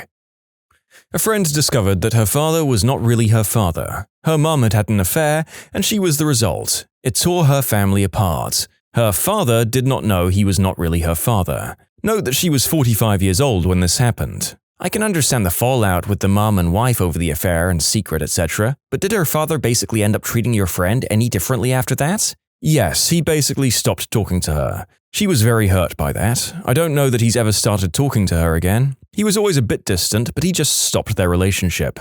Yeah, no way. My daughter is 4, and if I found out she wasn't mine, I would be very upset and may have issues with my wife, but my girl would always be my girl. My son is my 4th cousin. We adopted him as an infant from an agency. Fun to find that we are actually related. What an innocent way to loop a branch back around in a family tree. Not me, but a family friend. He did the test and found out that he had a half-brother. Turns out his dad had an affair a while back, and that kid was a product of that affair. A full 100% older brother. My mother got pregnant by my father before they were married. Scandalous in 1960. So, with my father's knowledge of the situation, Mum left town and lived with my aunt until the birth. Mum gave the baby up for adoption and then returned home. A couple of years later, she married my dad and had 3 more children together, including me. 55 years later, after both my parents had died, my aunt let it slip that me and my siblings were not the only children of our parents. To paraphrase from Star Wars, there is another. My sister took a DNA test, and a couple of years later she got a hit. Soon thereafter, we met our new big brother and his family, wife and kids, and we've all become quite close. This is the exact same story as my mother. She was the one given away and met her 3 sisters for the first time when she was about 50. So if your parents were to explain what happened to them and how they gave the baby up, when do you think you'd want to have heard the news? Like when you were little kids? Teens? Early 20s adults? This is a sincere question, but feel free not to answer. I would have preferred hearing it from them after I became an adult. From Mum, at least. You can submit your own stories to be featured here on the channel. The story submission link is in the description below. And if you want to listen to some vibey music in the background, check out easymode, also linked below, and subscribe. My cousin took a test and goes on and on about how she's almost completely Irish. Our grandpa was German. I've heard from my mum as a kid that my aunt's biological father was probably her friend's father. I've looked the family up on Facebook and my aunt looks just like that friend. My cousin seems to have no idea of any of this. I don't think my aunt does either. Similar in my family, German grandpa has a child and grandchildren with no German blood. He's passed a few years ago, but the evidence is there. My ex-husband's family were proud of their Dutch heritage and claimed to be one of the founding families of the historically Dutch Holland, Michigan. His ancestry results didn't show any Dutch ancestry, instead he had primarily English and Irish ancestry. Oh my gosh, I grew up in West Michigan. The amount of people who say, if you ain't Dutch, you ain't much, without having an ounce of Dutch in them is hilarious. The Netherlands today has the reputation of being a fun-loving, party-happy, hippie country because of 100 years ago all of my ancestors leaving and everyone who stayed behind hasn't stopped celebrating. One of my best friends has a very French name and her family was always very proud of their French heritage, until her dad took a DNA test and found no French in their background at all. I remember someone posting on Reddit about the same thing. They were from a very Italian family. All Italian first names, they only ate Italian food. You know, the way Nana used to make it. Just super into their Italian identity. The guy found out through a test they were all Polish or something, and everyone in the family lost their minds. That my father is a registered unspeakable act offender. Parents are divorced, if you're wondering. How did a DNA test reveal that? Arrest records, archived newspaper articles, you'd be shocked at what information is publicly available in some areas. My dad and aunt found out they had an older brother. Long story, my grandfather had a fling before he met my grandmother, never even knew that he had a son, went and lived his life, and some near 60 years later? Boom, ancestry test, here you go. So another really good story from this one.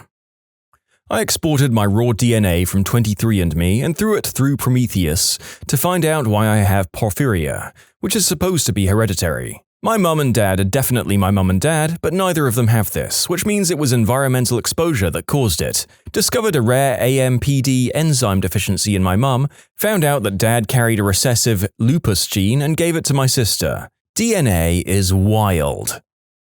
So I did a similar health DNA test 18 months ago because I wanted to see if I had the breast cancer gene, as there are several incidences on both sides of my family. Got my results and became very confused. It claimed I had no Italian, despite my father's grandma literally coming over from Sicily in 1920. It took me a few minutes to realize what that actually meant. My parents have been together since my mother was 14. I was born when she was 17, and my father joined the military and married my mother. Called my mum and she literally said, "That's interesting." Then she asked me to not talk to my father and she would explain everything the next time I visited. She did not and just refused to talk about it. Honestly, I was just shook. I didn't see it coming and it was never even presented to be a possibility to me. My sister ended up doing a DNA test and it showed that we were half siblings. I went no contact with my mother 4 months ago due to this incident and several others. I haven't told my dad, but I realized that at some point the truth is going to come out. My sister matched with some of my father's relatives while I did not,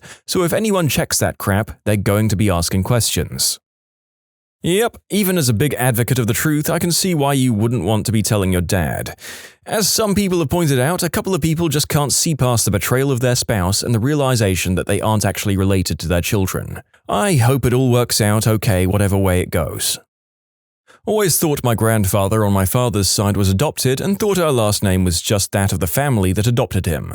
One DNA test later, and the family figures out that my great-grandparents got pregnant out of marriage and ran away. They came back with a child, saying it was adopted so they wouldn't be shamed for him. That's how we figured out that my last name is for sure from blood. Not me, my wife. A few years ago, my wife and I both took the 23andMe test. One of her matches came back with 23%, which is high for someone non-family. She messaged him and they started talking. He was about 10 years older and said he was adopted and the only thing he knew was some basic biological info. From his age, that would have put her mum at 14, but her mum never said anything about it. So the two options were her mum got knocked up young or grandma had a secret love child. She asked her youngest uncle, who said that when he was a kid, he remembered his sister going away for a few months because she was sick, and the family just pretended it never happened. He also said that before his mum, My wife's grandma passed away. She told him all about it. So now my wife has a brother, a sister-in-law, and nieces and nephews. My mother-in-law is still around, but my wife does not have the best relationship with her. So my wife wanted to make sure she had all the information before she even approached her mother about this. Because in my wife's words, her mum, she's a few crayons short of a full pack. But yeah, they talked about it, and after trying to change the subject several times, her mum finally told her what we'd already figured out. We found out that my grandmother was biracial. She was abandoned shortly after birth at a church by an older white lady, adopted by a white farmer with 11 kids, and stopped talking to most of that family due to nondescript unpleasantness as an older teen. She died 20 years before I was born and looks like Maya Rudolph in the few photos that I've seen, but insisted she was part Sicilian. My father and his brother both look more white than not. My father worshipped the ground she walked on and never questioned her ancestry. My uncle was always pretty sure she was black and argued with her a lot. Both dad and uncle ended up being super active in the civil rights movement and still are devoted to anti-racism work nearly 60 years on, which largely stemmed from these discussions growing up. Anyway, my mum, divorced from my dad, got me a DNA test a few years ago. My grandmother was definitely half black. I have no Sicilian or Italian DNA. I've connected with a few black distant cousins over email and Zoom, and I'm waiting for the pandemic to mostly end to talk to my dad about it and introduce him to more family. I bet Italian got used as an explanation for darker skin quite a lot. Apparently, many mixed-race individuals back then attributed their darker skin to Native American or Italian ancestors. I knew about being conceived using ART, but I didn't know about the Dugarish number of half-siblings I had from the same donor. Frankly, it blindsided my parents too. The documentary The World's Biggest Family is about a man who finds out he has about 600 half-siblings from his sperm donor father. Things like this have led to tons of reform surrounding sperm donor laws. Imagine all of the involuntary inbreeding that could come out of an unchecked system. It's scary, but a lot less likely to happen now, thankfully. Not me, but a friend. My friend, 34, female, decided to get her twin sister and parents a DNA testing kit for Christmas. When her parents opened the gift, they looked at each other and said, "Oh, thanks." They quickly tried to move on to other presents. My friend was slightly confused, but dropped it. Later they went for their Christmas Day walk. The mum and sister were walking ahead while she walked with her dad. Her dad spilled the beans. Her and her sister were adopted. The mother looked back and started crying. She couldn't believe her husband told her daughter without them talking about it first. They were going to keep it a secret forever. She'd never suspected she or her sister were adopted because they looked a lot like their parents. They're also very short, as are their parents. Whoops! My great-gran, who I knew, was an orphaned live-in servant in Greenock, Scotland in 1900. Got pregnant by her employer, got kicked out, ended up in the poorhouse where she abandoned the baby. DNA turned up the granddaughter of the baby. I met her in Glasgow a couple of years ago. She turned up as a cousin via DNA.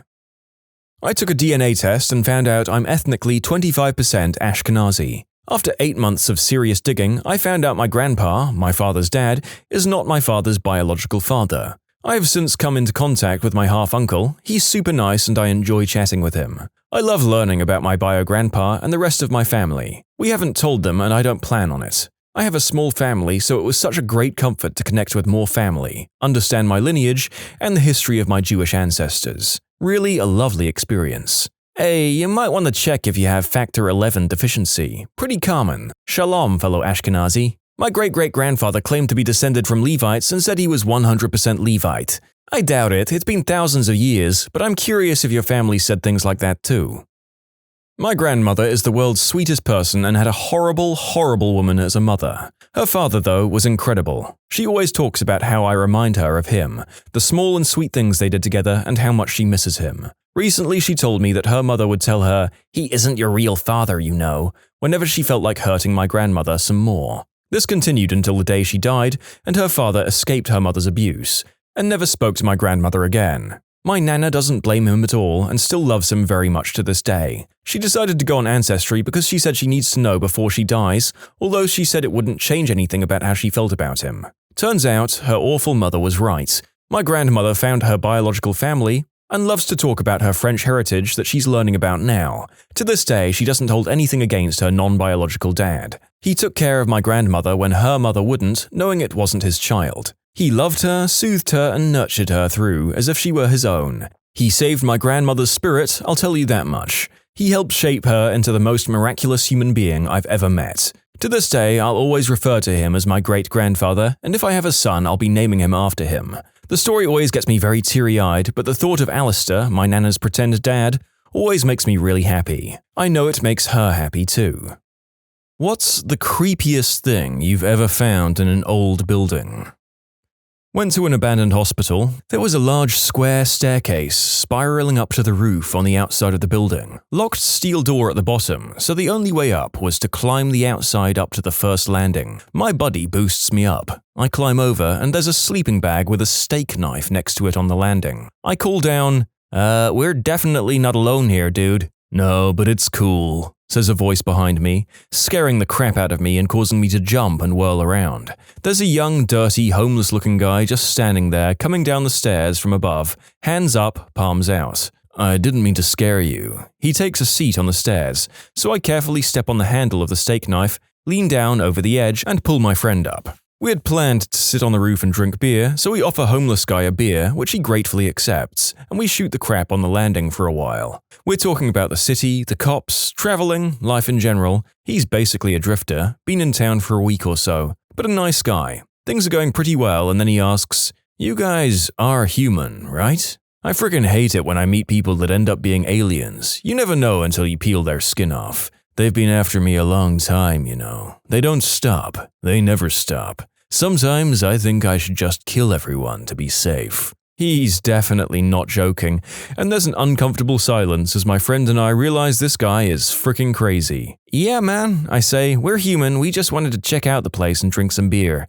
We're gonna go ahead and move on now, we definitely don't want to be any trouble." He just stares in silence, so we leave him the last beer, carefully back up to the railing, jump down and walk away very quickly, constantly looking back over our shoulders the entire time. He's just standing there, still and silent, watching us leave. That place is still abandoned 5 years later, and we've never been back. I'm not a believer in the supernatural, but humans can be deceptive and dangerous in ways that you can't see coming.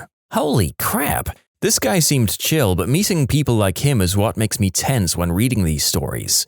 Ghosts, monsters, screw that, I'm worried about meeting some unpredictable creep or a Satanist mid-ritual. Also, serial killers. I wonder how many of his ilk I pass in normal places every day. Definitely don't want to meet them anywhere, especially alone in a dark abandoned building. That's a cool story for sure though. A group of my friends and I explored an abandoned asylum/mental hospital a couple of years ago in the OKC metro. It was very unsafe at night for a silly college freshman like us. The first experience we had was all of us taking our merry time, enjoying the darkness and generally messing around. You have to come in through a broken window, and we were all gathered at the window just being dumb when we hear loud, echoing footsteps down the hall running toward us. We all did that. Who the heck isn't here? Who's messing with us? Look and turn, and after realizing that we're all present and none of us are sprinting down a dark, abandoned hallway, we booted it out of there. The second time we could hear a group of people messing with us, jumping from around corners and such, but they never got too close. We assumed it was an animal at first, but got brave and realized it was a person. We managed to catch them, and after staring at a collection of seemingly drugged-up 20-somethings who begged us for cans of paint and cigarettes, we got the not-so-good vibes. Finally, you say? And we tried to leave. The leader of the haunted asylum cronies asked if we had jewelry, which we denied. He then said the creepiest thing I've heard in my life. "I like jewelry. I take it off the girls here when they sleep." We fricking bolted. What? Why ever did you run? Seemed like a nice, well-adjusted fellow. People these days are so judgmental. I'm kidding, of course. I wouldn't blame you if you were still running, guy who wrote this story 6 years ago. Nothing big, but I was once exploring a drainage tunnel with friends. We were pretty deep inside of it and turned a corner to see someone leaning against a wall with a hat on. It ended up being a sandbag someone dressed up, but it scared the crap out of me because it was pretty deep in there. There were pants and shoes and a jacket with a hat on it. I don't know what they did to make the jeans look like legs because I didn't touch it or go back. A friend of mine went back and told me it was a sandbag and I was already done for the day. So someone a long time ago went in there and dressed up a sandbag just so someone else would be spooked? We were kids exploring an underground flood channel. There were spots we could climb up and dangle our arms out of the storm drains on the street, but that required crawling up weird diagonal tunnels. There were 4 of us, maybe 12 years old. 1 flashlight. The walls were all graffitied with a lot of gang stuff and even warnings to turn back. Blah blah blah. We just interpreted that as other kids being bored. We got to the spot where the ceiling angled down quite low to the point the opening was so small we had to crawl to continue. Challenge accepted. It looked like it opened up again shortly, so we crawled through 5 to 6 feet of the low area when it opened back up. It looked like we were in a large round concrete pipe, before it was square or rectangular. Still lots of graffiti. We started yelling and playing with the echoes, then we thought we heard something, so we got quiet. Then a real loud, "You're gonna freaking die!" came echoing from the darkness. The kid with the flashlight ran so fast, the rest of us were left in absolute darkness. Anyways, this was the first time we passed the low spot, but the last time we went down there. None of us died that day. The rest of us ended up quietly and slowly walking out in the darkness. This isn't urban exploration, more rural exploration, I suppose you could call it. I was working on a project for a photography project. There was a massive forest up a mountain near where I live. Said forest contains an abandoned hospital that was shut down after an unexplained death. No, I'm not joking. So it's a crappy day weather-wise. I'm in a wood with a camera and a packed lunch ready to go wandering. After a few hours, I found a small camp with some abandoned tools, including a massive bolt cutter. Someone had tried to destroy them in a fire, but that was a no-go. Maybe 200 to 300 meters away, I found a burned-out car. Not an uncommon sight in the area. Kids buy super crappy, clapped-out bangers and trash them up there. Not far away, about running distance, I found a pair of woman's jeans. And a little further away from that, maybe 5 meters or so, there was a pair of panties hanging on a low branch. They'd clearly been there for a while. I'm not sure how long underwear would last exposed to Irish weather, and these were right out in the open, but a few weeks maybe? Pretty creepy finding all of that alone in the woods. I flipped through local news for anything on any break-ins, assaults, or anything suspicious, and couldn't find anything that had happened recently. For the record, I did contact police, but they pretty much told me it was just littering, no actual evidence of any wrongdoing. My friends, who always go exploring, told me about this time that they were just following a trail that went up into the hills, and after almost reaching the freeway, they ended up near an old closed-up train tunnel. They were able to squeeze through some of the loose fencing, and after wandering through with nothing of interest, they eventually came to a bunch of shipping containers. They told me that when they glanced inside, they saw a ton of weapons and ammunition in one, and just a crap ton of heavy boxes in the rest. After a few minutes of checking it out, they heard voices from further down the tunnel coming closer, so they got out of there. They also said it almost smelled like the ocean toward the end, so the tunnel might have led out near the beach. The place they hiked to was somewhere between Santa Barbara and Oxnard in California, as they stopped on the 101 going southbound and started their hike and ended up returning to the car and going to Oxnard at the end of the day. They made a report to the police, but I haven't heard of anything coming of that on the news or otherwise. Also, some people said it might be smugglers, but given that the crates were unlocked, the tunnel was unguarded, and it was accessible to anyone who wandered out there, I doubt that's the case. If it was, they were either just about to take off or they were really stupid smugglers. Last winter, I went into this abandoned parking lot under a closed shopping mall. It had 2 levels. The upper level had a bit of sunlight coming in through the windows, but the lower level was pitch black. I made my way down this wide ramp that the cars would use, and I decided to have a look at the bottom level. After turning my flashlight on, I noticed that the space was huge, much bigger than the upper level. I remember how the light danced through the many supporting pillars and cast vivid shadows. I said, "Hello," and "I'm just looking around," just to make my intentions clear, but was met with no response. So I decided to walk around for a bit, but couldn't see anything of interest. Just a lot of junk, some empty old bottles, but nothing that might indicate someone living or hanging around there. The place seemed completely abandoned, however this uneasy feeling that someone might be hiding in the pitch-black shadow of one of these pillars took the better of me, and I climbed up the ramp. I left taking a different route and passed under an overhead clearing that snow had fallen through. Just as I was about to hop the fence and leave, I noticed that the patch of snow that had formed had footprints on it. I know this doesn't really sound horrifying when you read it, as the logical explanation was that some poor chap had probably taken shelter from the cold outside, inside the lot. But still, being there creeped the heck out of me. I don't know what's creepier, this place or you saying, "I'm just taking a look around," to make sure nobody was there. If I were homeless and living in an abandoned place, I wouldn't respond to anybody saying, "I just want to look around." It seems like an easy way to make yourself a serial killer's next drifter victim. No thanks.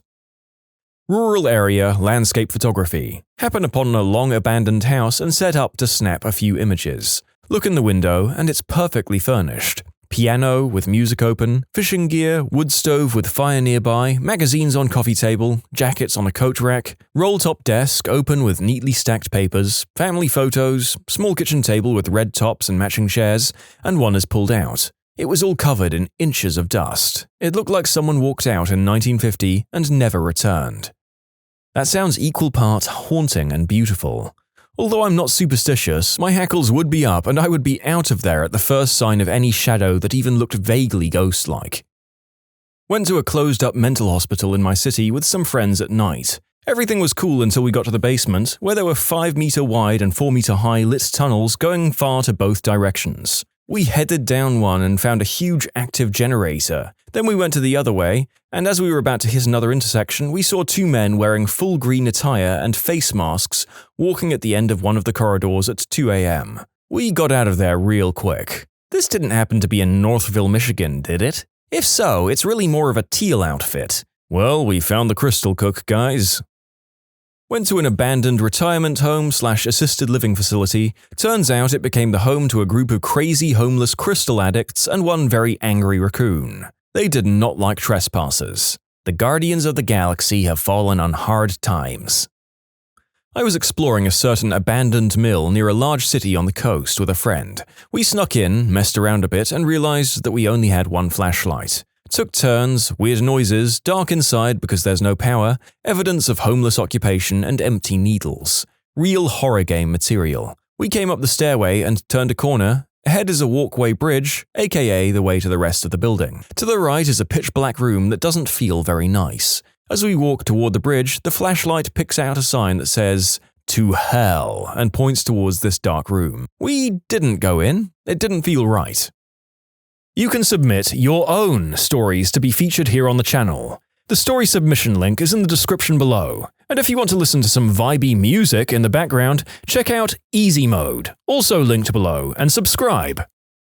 My friends and I used to explore this old factory/processing plant, no idea what it was originally. Anyway, it had lots of underground sections that were pitch black, even a couple of meters from the entrance, but which also required going down a flight of stairs. One time we found a burned out car 2 to 3 levels down. No idea how it got there, but that was kind of creepy. Another time we found a hole. We didn't bring torches or flashlights with us because we're idiots. But we had lighters and we were trying to figure out what the hole was or if it could lead anywhere. We put a stick in there and it ended up being at least 6 feet deep, but we also learned it was full of some liquid and that if we had fallen in we could have easily drowned in the dark. Another time we went a couple of levels down and one of us at the bottom started screaming shrieks of absolute terror and the rest of us thought that we were all going to be murdered. We all started running, everyone was screaming at this point and there was this sludgy crap on the ground and some of us slipped and fell just like in a gosh darn horror movie, slipping and sliding our limbs out of control. Again, there's 6+ people screaming bloody fricking murder with absolute fear and terror on their faces,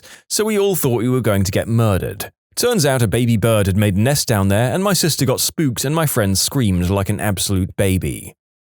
There was an abandoned hotel I was checking out. I gained access through a blown-out window near the indoor pool. It smelled like death inside. Came in to find a couple of bloated dead deer in the slime collecting towards the deep end of the pool. That should have been my sign to go.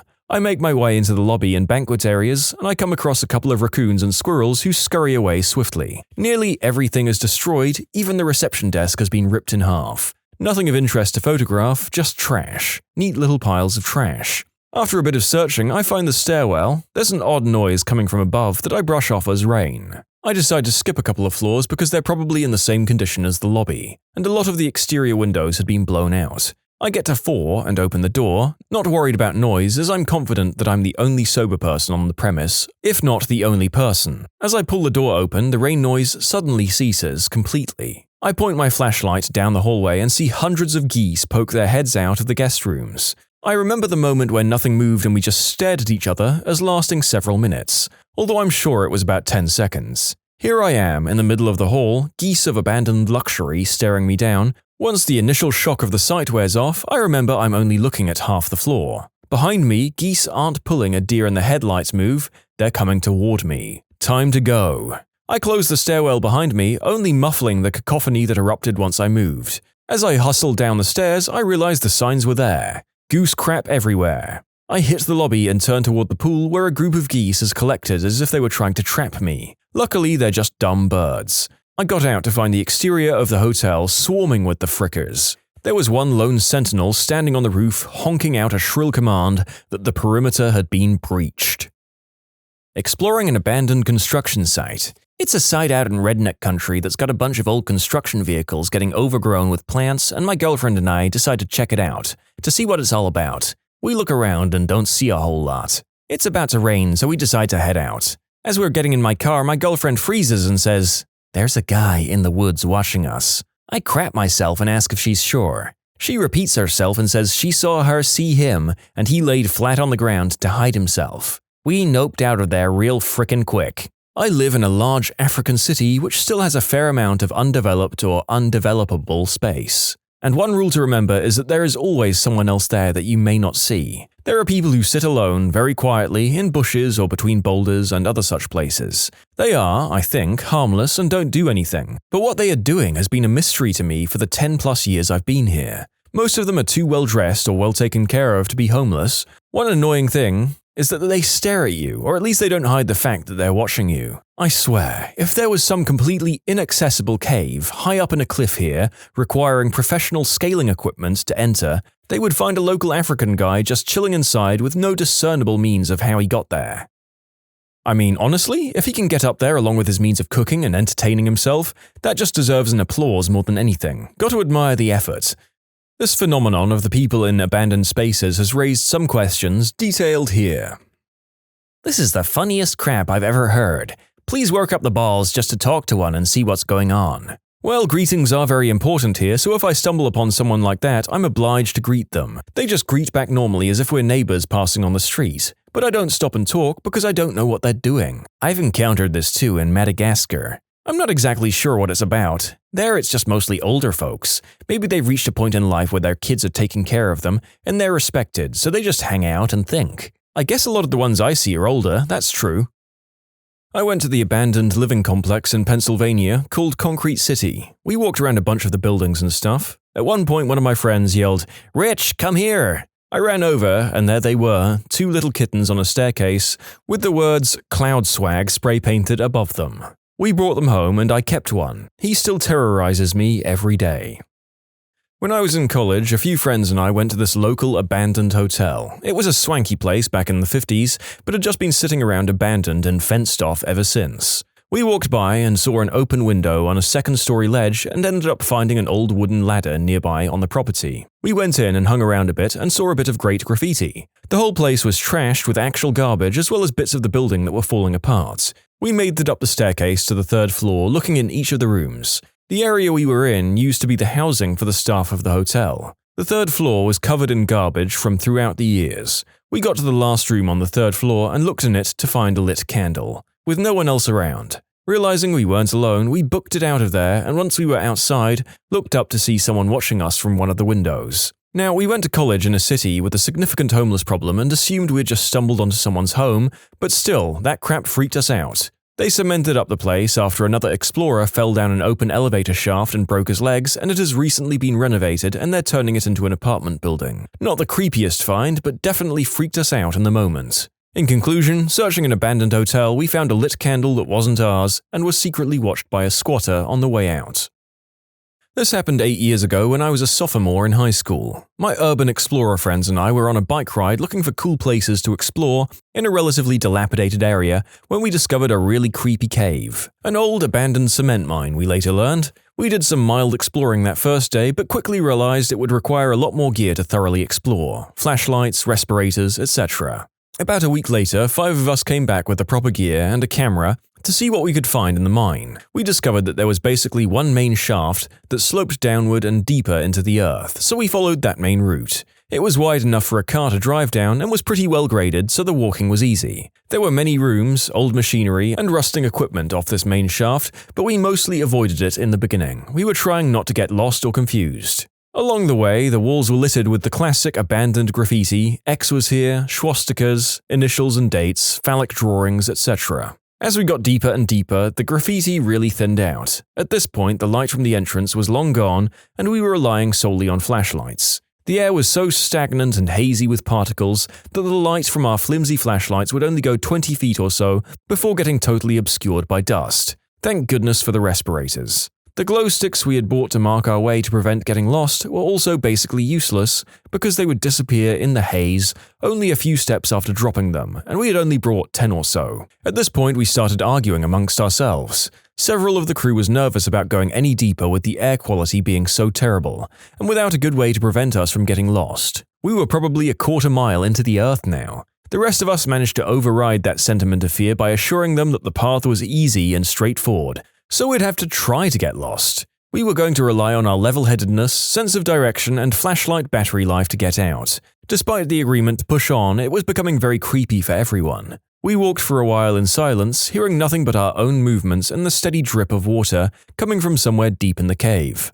I think we were all pretty scared at this point, but no longer willing to admit that to each other. Then we stumbled across something that made us all stop cold. Dug into the side of the deep stone shaft we were slowly descending was a tunnel, an offshoot. It was narrow, you'd have to crouch to go through it, and it was also a good few feet off the ground, so it required a scramble to reach it. But that wasn't what made us stop, it was the graffiti. We hadn't seen any for 10 minutes or so and assumed that the artists never came this deep. But someone else clearly had, and the message they left us was ominous. The tunnel was lined with words written in white, all of them somehow relating to death and destruction. Scrawled throughout the tunnel were words like suffering, pain, plague, disease, and hell. It was pretty terrifying. Who else would come this far just to write such terrible messages in a mysterious tunnel that broke off from the main path? But there was no turning back now, we had to see where the tunnel led to. Despite our fear, we were overpowered by intense curiosity. So one by one, we crawled through the tunnel to the other side. What we found was a strange flooded chamber. Around the pool of water were many large stones, each covered in dozens of burned-out tea candles. There must have been hundreds of used tea candles in the place. The walls had a few creepy monster faces, poorly graffitied on them, and the tunnel entrance back to the main shaft was ringed with a spray-painted, blood-stained mouth. What was this place? Some weird ritual site for local Satan worshippers? An elaborate hoax set up by a bunch of kids? We couldn't find much evidence to figure it all out, and we were running out of adrenaline to keep exploring. We all crawled out of that weird hellhole and back into the main shaft, where we promptly headed toward the exit. When we finally saw that pin crack of natural light coming from the real world outside, we were flooded with relief. We never did figure out what that mysterious cavern was for, and I think I'm content to leave it a mystery. No, we didn't hear any monsters in the depths of the tunnel or find any bloody Satan praisers themselves, but just finding that room, buried deep in an old forgotten mine, was enough to creep us all out for a long time. Lawyers and law enforcers. What are the most common laws people understand incorrectly? Many people assume that if the police, in the USA, don't read you your Miranda rights when you're arrested, it means you win the case. Not so. It only means that you may get things you said excluded from trial, if you said them in response to police interrogation while in custody. I got arrested and they didn't read my rights until we got back to the station. Unlike in movies and TV, where they read them right away usually. The whole time I had a shred of hope that they would forget and I would get off because of that. It can ruin the DA's entire case, however, particularly if the person who is arrested makes the classic mistake of talking to the cops. Basically, if they don't read you your Miranda rights and you subsequently confess to the crime, that confession goes out the window, along with anything they've got on you as a consequence of that confession. For example, you confessing and telling them where your stash was, etc. Unless they can convincingly prove that it was not as a result of that. For a lot of minor crimes, the DA actually will not pursue it if your Miranda rights weren't read to you, as the level of difficulty has increased too much. I should point out the above only applies to evidence gained after arrest while the police are interrogating you. I'm just clarifying that's what I'm referring to, not you spontaneously confessing in the back of the cop car. The European Court of Human Rights has nothing to do with the EU. Actually, I did not know this. It's not quite true. The ECTHR initially had nothing to do with the EU, but now the EU is a signatory and EU countries have to be signatories. Tell that to the tabloids. I hate seeing the two conflated so often. Is this a common error where you're from? It's kind of willful ignorance on behalf of people in the UK who think we should leave the EU for no reason other than recovering our sovereign power. Lawyer here. I like when people say, "I'll see you in court." No, you won't. Most of us rarely ever go through a full-blown jury trial like on TV. We avoid jury trials as they're expensive and time-consuming. But saying, "My attorney will see your attorney at a settling table at one of their offices to work out a reasonable agreement," doesn't quite have the same ring to it. I like that one better. Feels less like an escalation. Less, "You will be hurt for this," and more, "This'll get sorted out by professionals. This is my pro's number. Have your pro call them. Cheers." No, as a dramatic diva of a man, I have to say that not being able to scream, "See you in court," at the slightest inconvenience would be a significant detractor from my life's enjoyment. That you're entitled to one phone call from jail if you're arrested. This is not actually a constitutional requirement or even a nationwide standard. Telephones wouldn't need to be invented at the time of the drafting of the Constitution in order for a constitutional requirement, or right, to attach to the technology. Case in point, the Supreme Court unanimous decision this week that a warrant is required to search a person's cell phone, an extension of constitutional search and seizure protections to cell phones, which didn't exist until 1872, more than 20 years after Thomas Edison invented the Constitution. That some of your rights only apply to the government. Yes, a private citizen or business owner can certainly inhibit your right to free speech. More people need to recognize this. As a weapon owner, my individual right to own and carry a sidearm ends the moment I go from a public place into a private business or residence abode. If they disagree with me, they have the right to remove me from their premises however they see fit, as I'm now infringing upon their right to exercise, or not exercise, their Second Amendment rights within their walls. I use the Second Amendment as an example because it's the easiest to convey since there's a physical object involved.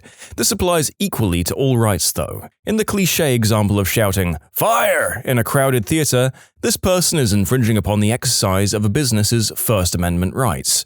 Because they would be within the walls of that business, the business rights trump their right to say what they want. Furthermore, in the theater example, the person who shouted fire could also be charged for needlessly causing mass hysteria, which is against the law as well. Freedom of speech is restricted in certain cases. Almost. Fire in a movie theater is an example of limits to free speech in a public space, as it threatens the livelihood of your co-citizens. It's an example of the clear and present danger portion of the incitement test, which is commonly known as the prohibition of inspiring an angry mob into action with free speech. So yes, if the US had a Tahrir Square and it was filled with angry protesters, you might not be allowed to get on a megaphone and demand revolution. It would depend on how likely the protesters would be moved to violence in the near future. I like to joke that you can advocate the overthrow of a government until there's a chance of anything actually happening about it. Businesses are not required to accept your 10-pound bag of pennies because it's legal tender. It just means that you can use that to pay and debts that you have. And as you're not in debt to that business, yes, they can refuse your legal tender. This concept came up on Reddit a while back. What I took from it was that McDonald's can refuse your money, but Applebee's can't. Yes, when you want to eat something at McDonald's, you're effectively proposing a trade for the food. When you want to eat something at Applebee's, you're going into debt for the cost of your meal. All debts in the US must be able to be paid off with US currency, but no one has to accept an offer to trade with US currency. It depends on whether you're considered a debtor or not. For instance, if you're attempting to purchase something, then you're not in debt to the store and they can refuse to accept the payment. However, if you tow my car, impound it, and then tell me that I'm in your debt for X dollars, and that you will not return my car until then you would have to accept X dollars worth of pennies unless there was some existing contract between us that said otherwise. That only the government or the government employees acting in their official capacity can violate a person's federal constitutional rights.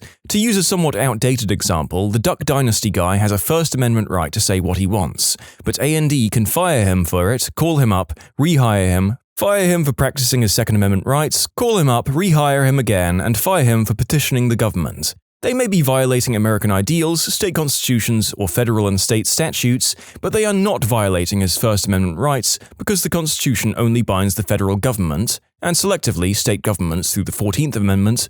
A&E is not a government entity, so the federal Constitution doesn't prohibit it from doing anything. I hate how no one on my Facebook seems to understand this. People seem to think that pleading insanity means getting off. Generally, you go to the mental health facility until you're cured. Possibly forever, well, just until a board of doctors are willing to bet their reputations that you won't break any more laws, instead of prison for X years. The amount of time spent locked up after a verdict of not guilty by reason of insanity is almost always longer than the amount of time that would have been served if found guilty. However, sometimes, the institute is a much better place than the prison you would have ended up in. You never really hear about mental health facility gangs. They think they see you, but it's just the schizophrenia kicking in. Basic federalism principles, the idea that federal law trumps state law. Mary J. may have been legalized in a given state, but you're still breaking federal law, which still classifies green herb as a Schedule 1 controlled substance. So sure, the state police won't arrest you, but the DEA can still arrest you. Furthermore, and I can't stress this enough, if you're in federal territory of any kind, green herb is illegal. California respects medical green herb. If you have a card, that's great. But once you step into Yosemite National Park, it is illegal, and the Eastern District of California is more than welcome to prosecute your rear end for possession. It's strange, I would have thought that a national park would be a great place to wander off, have some green herb, and feel close to nature. Although I feel like this particular law isn't going to stop many people from doing so. Age of consent. Most states have a sliding scale. In Missouri, it's 17, but if you're under 21, your partner can be 14 years old. However, laws on publishing videos and pictures of it are different for obvious reasons. You can legally do the deed with your 17-year-old partner, but you can't take pictures of it. There is case law exactly on this situation. Also, marginal tax rates, more accounting than legal, but they are tax laws. A lot of people believe that your entire income is taxed at a certain rate based on how much income you made that year.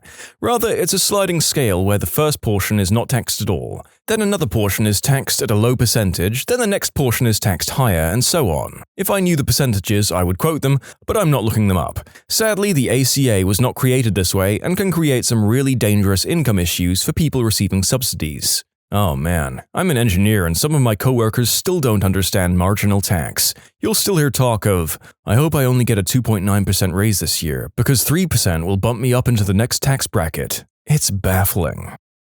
Some of the most commonly misunderstood ones, they can't arrest a husband and wife for the same crime. If you don't sign any documents, you can't be found guilty. Yar, take to the sea.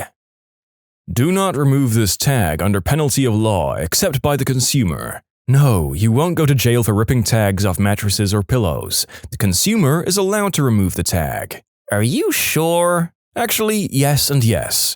The tags are regulated for businesses that sell them, so the consumer can know what they're buying. So this all came about because at one point, companies were advertising one thing and selling consumers something else. There are so many cases where government regulation makes sense and is the only thing protecting the swimmers from the sharks. Exactly. Without these tags, manufacturers could fill mattresses, pillows, etc. with any material, even material from used mattresses. Yuck. Once you buy it, you can rip the tag off. I'm afraid I'm gonna have to pull rank on you. I didn't want to have to do this. I'm with the mattress police. There are no tags on these mattresses.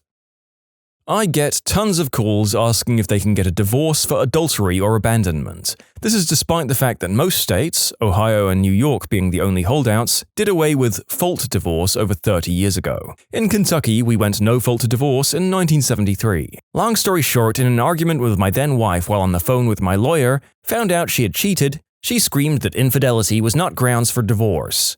My lawyer replied, she is correct, but infidelity is grounds for a custody suit.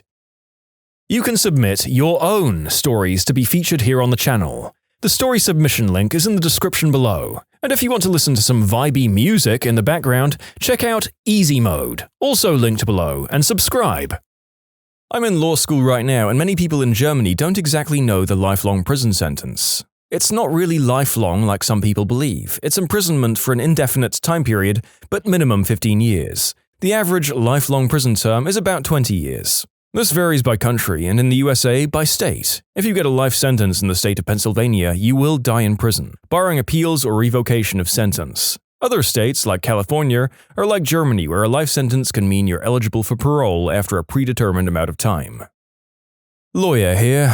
All of them. People are idiots. Redditors especially. Breaking Bad taught me that, contrary to popular belief, undercover police officers are not required to answer truthfully when you ask, "Are you a cop?" Long story short, don't sell substances. I never quite understood how people could believe this was possible. Probably because they confuse it with entrapment. Entrapment is baiting people unreasonably to do something they wouldn't normally do. Undercover is pretending you're not a cop to see what people normally do. Bird law. People think they can keep hummingbirds as pets, but they're illegal tender. Not saying I agree, it's just the bird laws in this country. It's not governed by reason. Let's say you and I go toe-to-toe on bird law and see who comes out the victor. Filibuster? Thank you to everyone for furthering this debate on the very important points of law raised in It's Always Sunny in Philadelphia. How your stuff gets distributed when you die. No, it doesn't all go to your husband or wife most of the time. No, your $10 LegalZoom rocket lawyer will is not good enough most of the time. Estate planning attorneys don't pay the bills by selling wills or power of attorney. People who die without wills or with poorly drafted wills keep our lights on. When my father died intestate, that is, without a will, the laws of the state specified that half of his estate went to his wife, my mother, and the rest was divided amongst his children, me, my brother, and my half-sister. That was simple enough until my half-sister became estranged from the rest of the family and was out of touch with my mother, her stepmother. And then my father's mother died intestate, leaving money and property to my father's estate and his living sister, my aunt. My father's share of my grandmother's estate needed to be split, half to my mother and 1/6 to each of my father's kids, but nobody knew where my half-sister was. Eventually, several years later, a company wanted to acquire rights to some of the property that had been my grandmother's. An agent of that company had to track down all the heirs and discovered that my half-sister had died. That agent was then in the awkward position of telling my mom that her stepdaughter was dead. Oh wow, I've been waiting for this question. Being protected from discrimination does not mean that you're protected from buttholes. In other words, your employer or co-worker is allowed to decide he doesn't like you, which means he's discriminated between you and another person, so long as he hasn't made that decision based upon your race, color, or religious belief. In other words, you're not entitled to employment. The only thing you're entitled to is to not be discriminated against based on something out of your control, such as your skin color or your gender. The age at which a child in the United States can decide which parent they wish to reside with is, wait for it, 18. Yeah, that's right. If you're a child, you're not allowed to make decisions for yourself. That is up to the family court judge to make based upon the best interests of the child. We have free speech in this country. That means that if someone says something to you that you don't like, you can't sue them for libel or slander unless all of the following apply. Number 1, it's false. 2, it's been communicated to a third party, not just to you. 3, it affects your reputation for morality in the community. And 4, you have suffered either or both emotional and physical health repercussions as a result of the statement, or financial repercussions, or all 3. There are certain things that, if said, do not require number 4, such as a statement that you have a venereal disease. That's called slander per se, but these are rare statements, so usually you need number 4. Double jeopardy, thanks to the movie of the same name. Please expand. What is misunderstood about this? In the movie, a woman is convicted of murdering her husband. Once she gets out, she finds out that he's still alive and set her up for murder. She then hunts him down and murders him for real because she can't be tried for the same crime twice. Double jeopardy actually means you can't be tried twice for the same instance of crime, but it doesn't mean that if you were falsely accused of one crime, you now have free reign to go commit that crime for real. In that situation, the two crimes are not the exact same occurrence of a crime. One was a previous crime, and one was a totally separate, later crime. As another example, let's say Guy A is arrested for beating up Guy B on charges of assault and battery. Years later, Guy A beats up Guy B again. Arresting and trying him a second time would not be a double jeopardy in the real world, but it would be under the logic of the movie. A good way to demonstrate the other side of double jeopardy is the O.J. Simpson case. He was tried in criminal court, possible prison sentence, and found innocent. He was later tried in civil court, basically only fines and settlements, and found guilty. Double jeopardy means that you can't be tried for the same instance of a crime in the same court. You can still be tried in the other, civil and criminal court, for the same instance of the crime. So don't go write a book about how you committed a crime after getting off at one court. Actually a lawyer here, and there haven't been many stories from other actual lawyers here because we don't want any of you to think that we've given you some kind of legal advice that you're going to end up relying on that turns out wrong for wherever you live. For example, if you're in Ohio, I could probably give you some solid advice. Any of the other 49 states or any other countries? Not so much. Sure, there are general rules that we all get from the SCOTUS, but even that can be open to interpretation by lower courts, and SCOTUS typically set floors or ceilings. Miranda, for example, sets forth the minimum warnings that police are supposed to give you. Some state could easily add more warnings to that. So it makes it kind of hard for us to give you guys advice on this stuff because depending on where you live, we might be wrong. There we have it, folks. I will note that I remove a lot of the not a lawyer headings because otherwise they get repetitive, and we should take note that most of these posts are both from the questioned profession and bystanders. I just pick the stories that seem credible-ish and entertaining. A hostile work environment is not illegal in and of itself, it's only unlawful if, among other things, the hostility is based on a protected characteristic such as race, gender, age, disability, religion, etc. In short, it's not illegal for your boss to be a butthole, it's illegal for the butthole to single people out because they belong to a protected class, though. I think people commonly confuse assault and battery. Assault is threat of imminent harm. Battery is unlawful physical contact. In the UK, if I punch you from behind, that's battery. If you see me punching you, assault and battery. Assault is fearing imminent violence upon yourself. It's not someone punching you. It's what happens before someone punches you and you fear being attacked. In Canada, the Charter of Rights and Freedoms only protects you from the government impeding the rights laid out in the document, not from other private entities doing it. My divorce lawyer friend says common law marriage. There are only 9 states that recognize it, and even then it's not clear-cut. Someone will be breaking up with someone after 10 years and tell her they get half, right? Because of common law marriage. Sorry, not in this state, she always has to tell them. In the US, specifically Texas, jurisdictions vary, you do not have the right to a free attorney for criminal cases. The law states that you have the right to have an attorney represent you. If you cannot afford one, then one will be provided for you. My judge, an IMA prosecutor, routinely denies the public defender for people requesting a lawyer after looking at their financial situation. The person who throws the first punch is not necessarily the offender. New Zealand here. No, you can't sue anyone like they do in America. Full stop. End of story. Don't ask me again. Get out of the courthouse. You don't need a body to prove a murder. You just need to show so much evidence that a missing person is dead and has been murdered by the suspect to prove murder. This has led to some misunderstandings. There are 2 falsely held beliefs that are sort of related. One, that you never have to give the police your consent to a search. If they have the ability to search your car or property, they wouldn't be asking you for consent. You wouldn't believe how many people don't understand this. 2, the police and their agents can and will lie to you.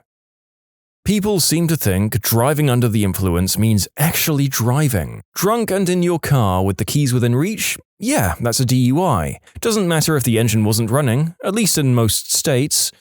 Which, to be fair, is a pretty crappy law, but you're right about how it works.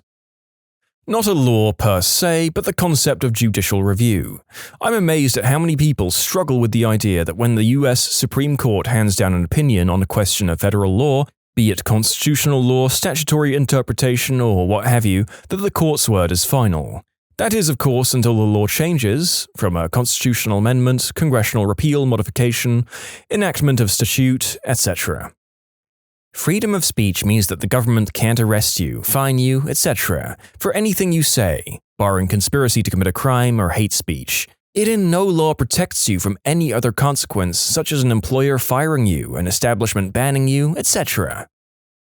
Jury nullification. This isn't some hidden constitutional trick. It's a de facto circumstance through which a jury can acquit a person who would otherwise be guilty under the law if the jury disagrees with the law. It's not a get-out-of-jail-free card, and it almost certainly won't work for you when you shoot at police for violating your constitutional right to live in a tree or whatever. At-will employment? Yes, you can probably be fired for that. No, you probably can't sue your employer. Proving discrimination in an isolated circumstance is almost impossible. What made you realize there was something off about your friend's significant other?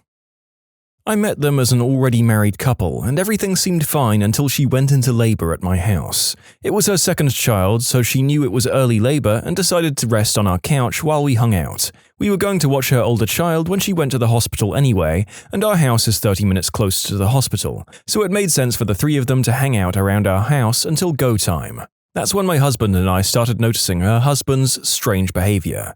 He was a very charming guy and a very good father to his son, but he started making fun of his wife during contractions. He would roll his eyes and tell her to shut up if she made even the slightest groan. He joked that she was a wimp and was overreacting. The whole situation got so awkward that my husband insisted he go home to get their hospital bags, just to give this poor woman a break from her crappy husband. A few months after the birth of her second child, he hit his wife with his car while she physically tried to block him from leaving during an argument. He disappeared for days and didn't come home until she proved to him that she hadn't gone to the hospital or contacted the police. Thus began systematic abuse that continued for 2 more years, and she hid from me like an expert. He would hurt her and then threaten to withhold money for groceries if she said anything to anyone. I knew he was the worst, and I knew she often needed me to pick her up to get food from food pantries because he was bad with money. But I had no idea he was hurting her. She finally left him after he threw her through a window while she was 8 months pregnant with their 3rd child. The story doesn't end there. After the divorce, he and his friend started making very inappropriate content featuring children. He had a full-on, toddler-level temper tantrum twice at a group game night. Once because during a trivia question he couldn't remember the planets in the solar system. Then in the same night, he got ragey playing Uno, threw down his cards and stormed out. We all kind of looked at each other and our friend.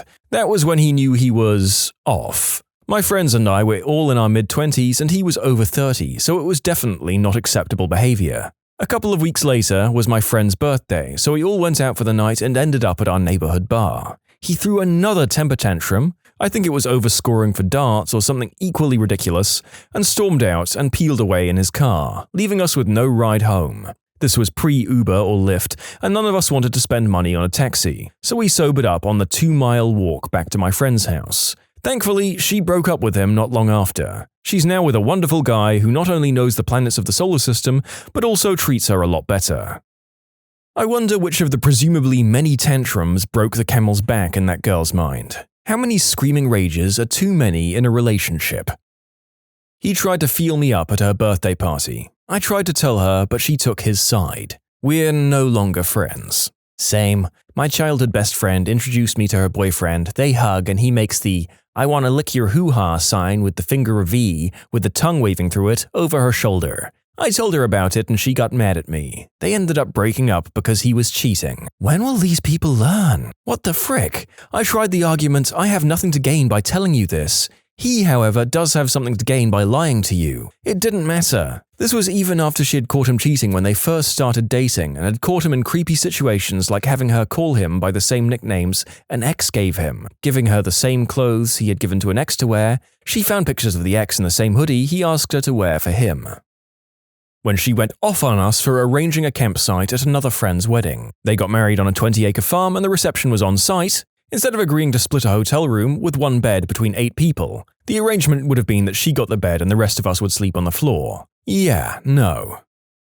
Where to start? The double date we went on where he corrected her on the difference between UFC and MMA, and she turned into the corner of the booth and didn't talk to anyone for the rest of the night. How he wasn't allowed to hang out with me either because I was dating someone and they might have hot friends, or I was single and needed a wingman. There was this time I used my dad's truck to help them move and she got mad at me. I don't remember why, I just remember her friends doing almost nothing and then leaving before we were done. The final straw for me, I decided she was an abusive shrew long before this, was when we were working for his parents' band on the riverboat concert. She got mad that we were hanging out, literally just talking on a small boat. She left the ring on the table and left the boat the second it docked. Unfortunately, they made up after this and have been living together for the last year. I'm hoping it ends soon. I was friends with this guy, and one day I was doing work for his mum and dad, so he came over to hang out with me while I worked. She called while he was there and he told me to be quiet. After he got off the phone, I asked why I had to be quiet and he said because he didn't want her to know that he was hanging out with me while she was at work. So I asked again. He said because she'll get mad if he knows he's having fun while she's at work. They're married now with 2 kids and I don't talk to them anymore. We played D&D with him and it seemed like every week he'd say, "Rule number 1, don't touch the kids." He was a teacher. He always meant it as a joke and it always made sense in context, but it didn't sit right with me. For one thing, no one thought it was funny the first time, so why call back to it? Also, the regularity with which he said it almost made it seem like a mantra to me. They arrested him last year for allegedly Snapchatting with an underage girl he met over the internet. In hindsight, there were a bunch of other warning signs too, but that was the one that initially weirded me out. My best friend's ex-boyfriend walked like he was trying to intimidate people. And every time he asked someone a question about someone's opinion, "Hey, what do you think of that statue? Do you like sauerkraut?" he'd respond to their answer with, "I had a feeling you were going to say that." It seems harmless, but it was every single time, and if you called him out on it, you couldn't possibly have known I was allergic to X. He lashed out in anger. Every time she tried to break up with him, he just cornered her and wouldn't let her leave the room until she relented. And even their couples therapist thought she should just leave him for her own safety after 2 or 3 sessions. He'd wait for her shift to end, just sitting in his car in the parking lot, and if she didn't come out fast enough, he'd storm into the building in a fury, but if she came out on time, he'd just leave. He wasn't there to pick her up, just to monitor her, which he also did through a GPS tracker he put in her car. She now has a restraining order and has moved twice. He broke into her apartment with a gun while she was asleep and just snuggled up behind her with the gun between them as if it was his eggplant, and that was how she woke up. Some other things included helping me move, but only to find out where I lived. After their breakup, he came to my door several times looking for her, and when she was generally not here, he settled for monitoring my house. He was an extreme fitness nut who was obsessed with telling people whether or not he could bench them. Hint, usually not. Lots of gaslighting, I don't remember the details. Insisted on changing her cat's name, which didn't stick. Wouldn't let her not watch TV with him, even though there are 100 things she'd rather do than watch TV at any given time, up to and including a pap smear. This inspired multiple fights.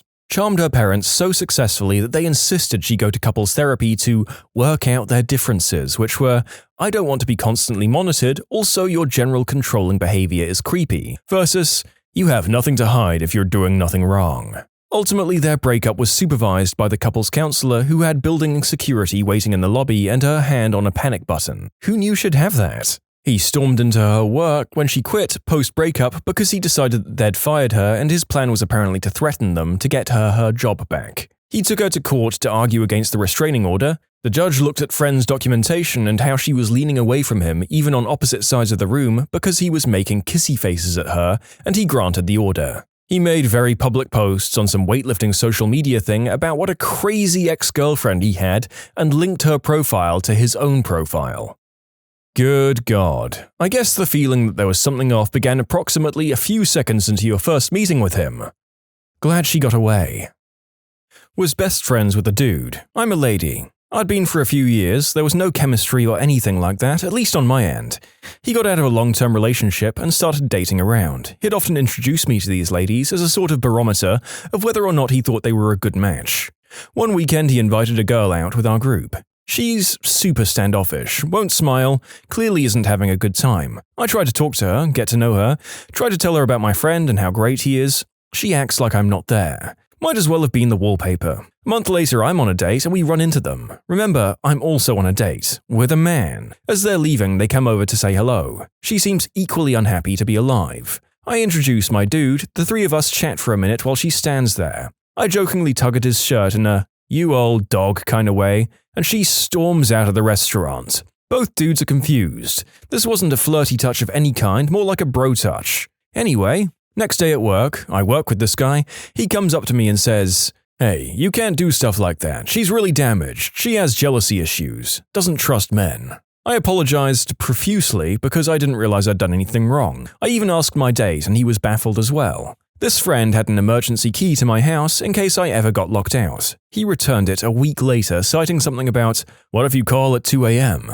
But isn't that the point? Isn't that what best friends do? Help each other out in times of need? Flash forward a few months in, and he refuses to speak to me. Again, we work together, won't look me in the eye. He slowly gives up other relationships, male and female. After dating the girl for 6 months, they get engaged, now married. No idea how it's going or if he's happy. I ended up moving and haven't spoken to him since. Makes me really sad to see people give up who they are for a relationship.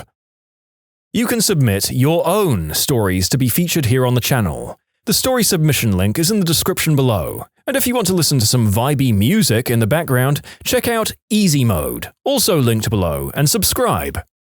He started attending college at 26, which isn't strange at all, but he insisted on living in the dorms for 3 years. It's not like we're a college town with expensive, far away, or crappy off-campus housing. He just liked the ego boost of being around kids 8+ years younger than him. My friend was 19 when they started dating. Another thing was that he was a full-time stand-up comedian with his own YouTube channel. He mostly did open mic events at bars, but couldn't stand watching other people on stage perform if it wasn't him. He would sit and seethe when my friend told him she didn't want to leave when watching other people perform. The creepiest moment was undoubtedly when my friend asked me if my boyfriend ever watched adult flicks that also featured animals. Taken aback, I said, "Frick no," and I told her that it'd be a major deal breaker for me if she did. She said, "Oh, my boyfriend told me that every guy watches it." Thankfully, they broke up last week, and I couldn't be more proud or happy for her.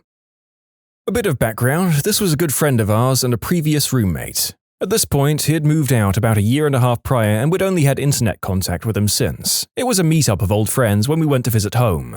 This was the first time we, my wife and I, met his newest girlfriend after his previous long-term relationship ended. She wasn't so bad, kind of giggling and goofy for him, since he's a bit more serious, but fine, they seem happy. We were out for dinner and her and my wife go off to the bathroom. I thought this was odd since my wife is kind of a tomboy and doesn't do the whole girls go to the bathroom to do their makeup and gossip thing, but I find out later the friend's significant other invited her to ask her a few questions about our friend. Well, after about 20 minutes went by, I realized they weren't back yet. We were both tipsy and engaged in conversation and time got away. This was a small gathering of a few couples, and one of the other girls goes in to check on them. I come to find out my friend's SO basically had my wife cornered in the bathroom, crying in her face and demanding to know why our friend had a secret crush on my wife and why he wouldn't admit it to her. After getting the recap from my wife, she said she had no clue if the girl was going to attack her or molest her since she was apparently completely against her on the wall. Apparently, it was a mixture of my wife wanting to calm her down and also being a little afraid since she was half this girl's size, and legitimately not being able to get past her that caused the long drawn-out issue. Luckily, the person going to check on them snapped the girl out of it and diffused the situation. Very bizarre. We've seen her one time since, not exactly on purpose, and she acts like the whole thing didn't happen. She apparently has no history of mental illness, but I have no clue beyond that. The first time we met her was at a bar. My boyfriend and I arrived early, so we found a Scrabble board on the game shelf and started playing. When my friend and his significant other got there, literally before even introducing herself, the SO looked at our board and said, "Wow, that's a lot of small words. Are you guys stupid?" My boyfriend and I were so stunned that we kind of just ignored the comment. Was she joking? Anyway, she unsurprisingly turned out to be a psychotic ultra B word. She sounds like a freaking casual too. Any real Scrabble player knows it's not about the length of the word, it's all about getting QI across and down, with that QI on a triple letter. I mean, I think under a certain context and from a certain perspective of established banter, it could be funny. But yeah, it's bold to try that with strangers. Oh boy. He showed bullying and manipulative behavior from day one, but it was fine because she loved him and she could change him. A year later, he had cheated at least once and was constantly threatening to take his own life if she let him. It was fine though, because really he loved her but didn't know how to express it. Year 2 and he controlled her Facebook and phone, and he decided who she could and couldn't talk to. It was romantic though, because he really just cared about her. Year 3 and he'd cheated at least 4 times, and he'd also pretended to take his own life and break up with her multiple times, after one of which she tried to actually take her own life. We had a whole intervention thing while she was in hospital, and she agreed to leave him. 2 weeks later, they were back together. "He spent $800 on my birthday gift. How could he not love me?" "Oh yeah, and I can't talk to you anymore, friend, because he says I shouldn't." She's still with him, by the way. Me and my cousin grew up together like brothers. I immediately knew his girlfriend didn't like me from the looks she would give me or how blunt she was when I tried to engage her in conversation. A few months down the line, I try and arrange a meal with my cousin. I ask him to bring his girlfriend along so we can break the ice. Everything was arranged. I showed up at the restaurant and they didn't. I was stood up and they're now married and have 2 kids. I wasn't invited to his stag night or his wedding. I was, and still am, gutted. I met my wife and invited him to my stag do. He was all paid up and I couldn't wait to see him again. It was the thing I was looking forward to the most. He didn't show. Again, gutted. He and his wife showed up to my wedding and acted as if there was no problem. It was quite strange, but I didn't care, as it was just great to spend some time with the man I'd considered my brother. We kind of kept in contact via text but never met up, even though I tried to arrange it a few times. Then my son was born. I was desperate for them to meet each other and bent over backwards to meet up. I agreed to meet at a play area so his daughters could tag along and go play, and he got to meet my son, who's named after his brother who passed away. I sat there for an hour before he messaged me to say he wasn't coming. As a final attempt to salvage some kind of relationship, I invited his family to my son's christening. I got a message an hour after it had finished to say he wasn't going to make it as his wife had arranged to do something else. That was 4 years ago and I haven't heard, seen or spoken to him since.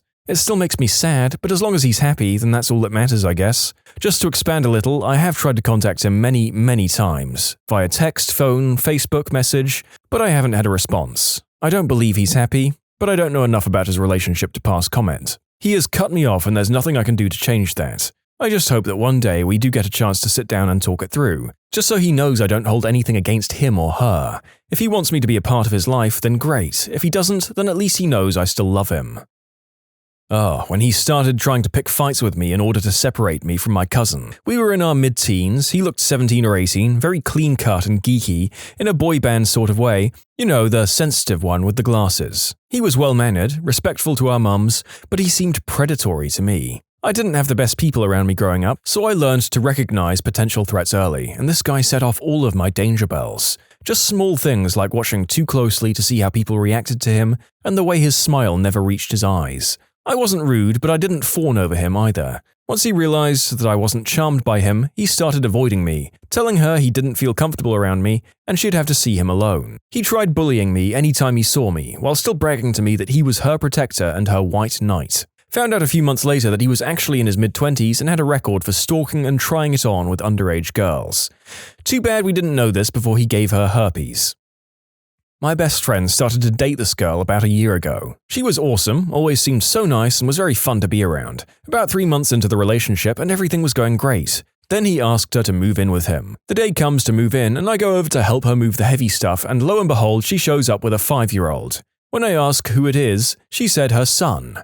We were blown away. She had never mentioned it and never said anything about having a kid. Her Facebook had 0 pics of her kid, no one mentioned her kid. It was a big cover-up and she basically just wanted someone to support her and the kid. He noped out of that one right then and there. That kid is super duper effed.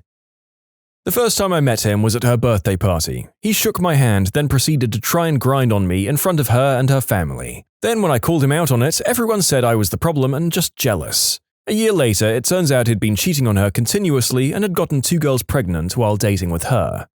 What a catch. It's just a shame he's not on the dating market for the rest of us. Or maybe he is, given his record of infidelity. He hated her spending time with me, snide jokes about lesbian lovers and wondering about the true nature of our relationship. The day we met finally, he told me that muff munching can't compete with a good hard hetero screwing. Then he started insisting that I was closeted and obsessed with her. My boyfriend was just a beard. Funny thing is, I was meeting this girl after 5 months. He was scary, controlling, and insecure. 4 years later, they are sadly still together. I've given up at this point. I had a friend for years. He was an old boyfriend when we were like 15 or 16. I lost touch and finally found his number shortly after I got married. We chatted for about 5 minutes on the phone and I said I'd call back when I had more time and we could catch up. When I called back, his then-girlfriend answered the phone. She knew who I was. We were all part of the same group. She told me I was never to contact him again, told him he hated me, and she was talking because he didn't even want to talk to me. I just wanted to see how he was and tell him about my new husband. A few years after that, they broke up. She cheated. I sent him a message and found out she had done that to most of his friends and family. He was just starting to piece his life back together after she slowly secluded him. He had no clue and thought I just never called him again. When he installed some kind of app on my best friend's computer so that he could control the mouse with his phone. I think this was 2 months after I met him. 6 months into their relationship, I thought that was really messed up, but I guess, haha, it's only a joke. About a year later, he asked her to sign into Facebook to see if Facebook was working for her. Later that day, she came over worried and asked me if he could have saved her password even if she told Chrome not to save it. We kind of bounced ideas around that. No, I don't think so. I mean, unless he put a keylogger onto his computer. But that would be messed up. And sure enough, that's exactly what he did. Notable favorite, after breaking up, he also tried to pose as me on Kik so he could talk to her. He used a username that was a lot like mine, so it was easily mistaken. The whole relationship was a messy, gosh darn mess. When my husband and I were helping them move, he would only speak to or answer my husband. I had an idea of how to move some stuff up the stairs and the guy just blew me off. So I told my husband to casually mention the same idea and poof, it was an awesome idea so we had to try it right there and then. He always put her down and she would just take it. In the end, he broke up with her because he felt she wasn't thin or pretty enough for him. Then he'd get mad at her for trying to move on and tried to sabotage every relationship she tried to have. I ended up ending the friendship because I couldn't stand listening to her complain about how he was treating her and she would keep going back to him. Teachers. What's the worst parent-teacher conference you've ever had? I had a student fail my class and I thought I'd been emailing with their parents throughout the semester. Turns out the parents didn't speak English and relied on their children to translate for them. Their older sibling was studying abroad, so the student was able to hide everything from the parents. Once they came home, the jig was up.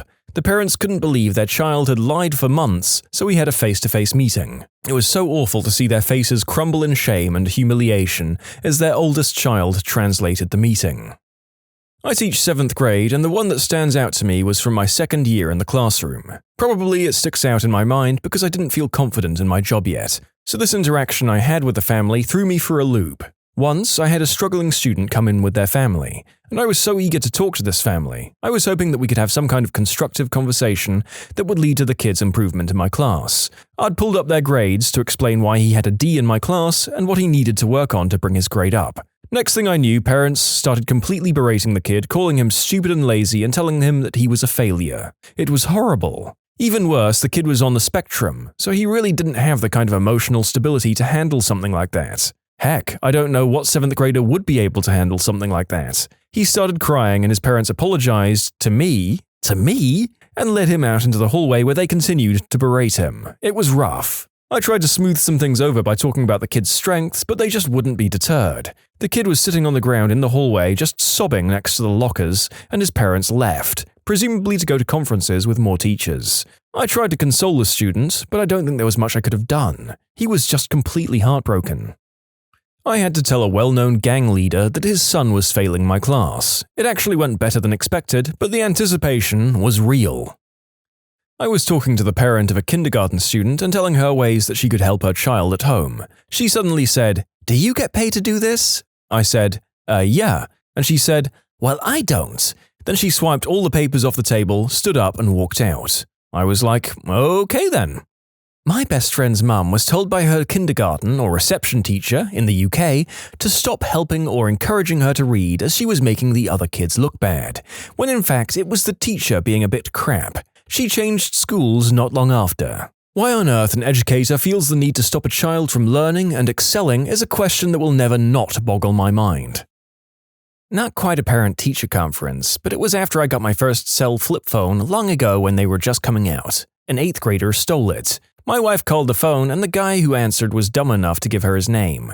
It was a parent who was using it. The kid confesses to taking it and the parents came in.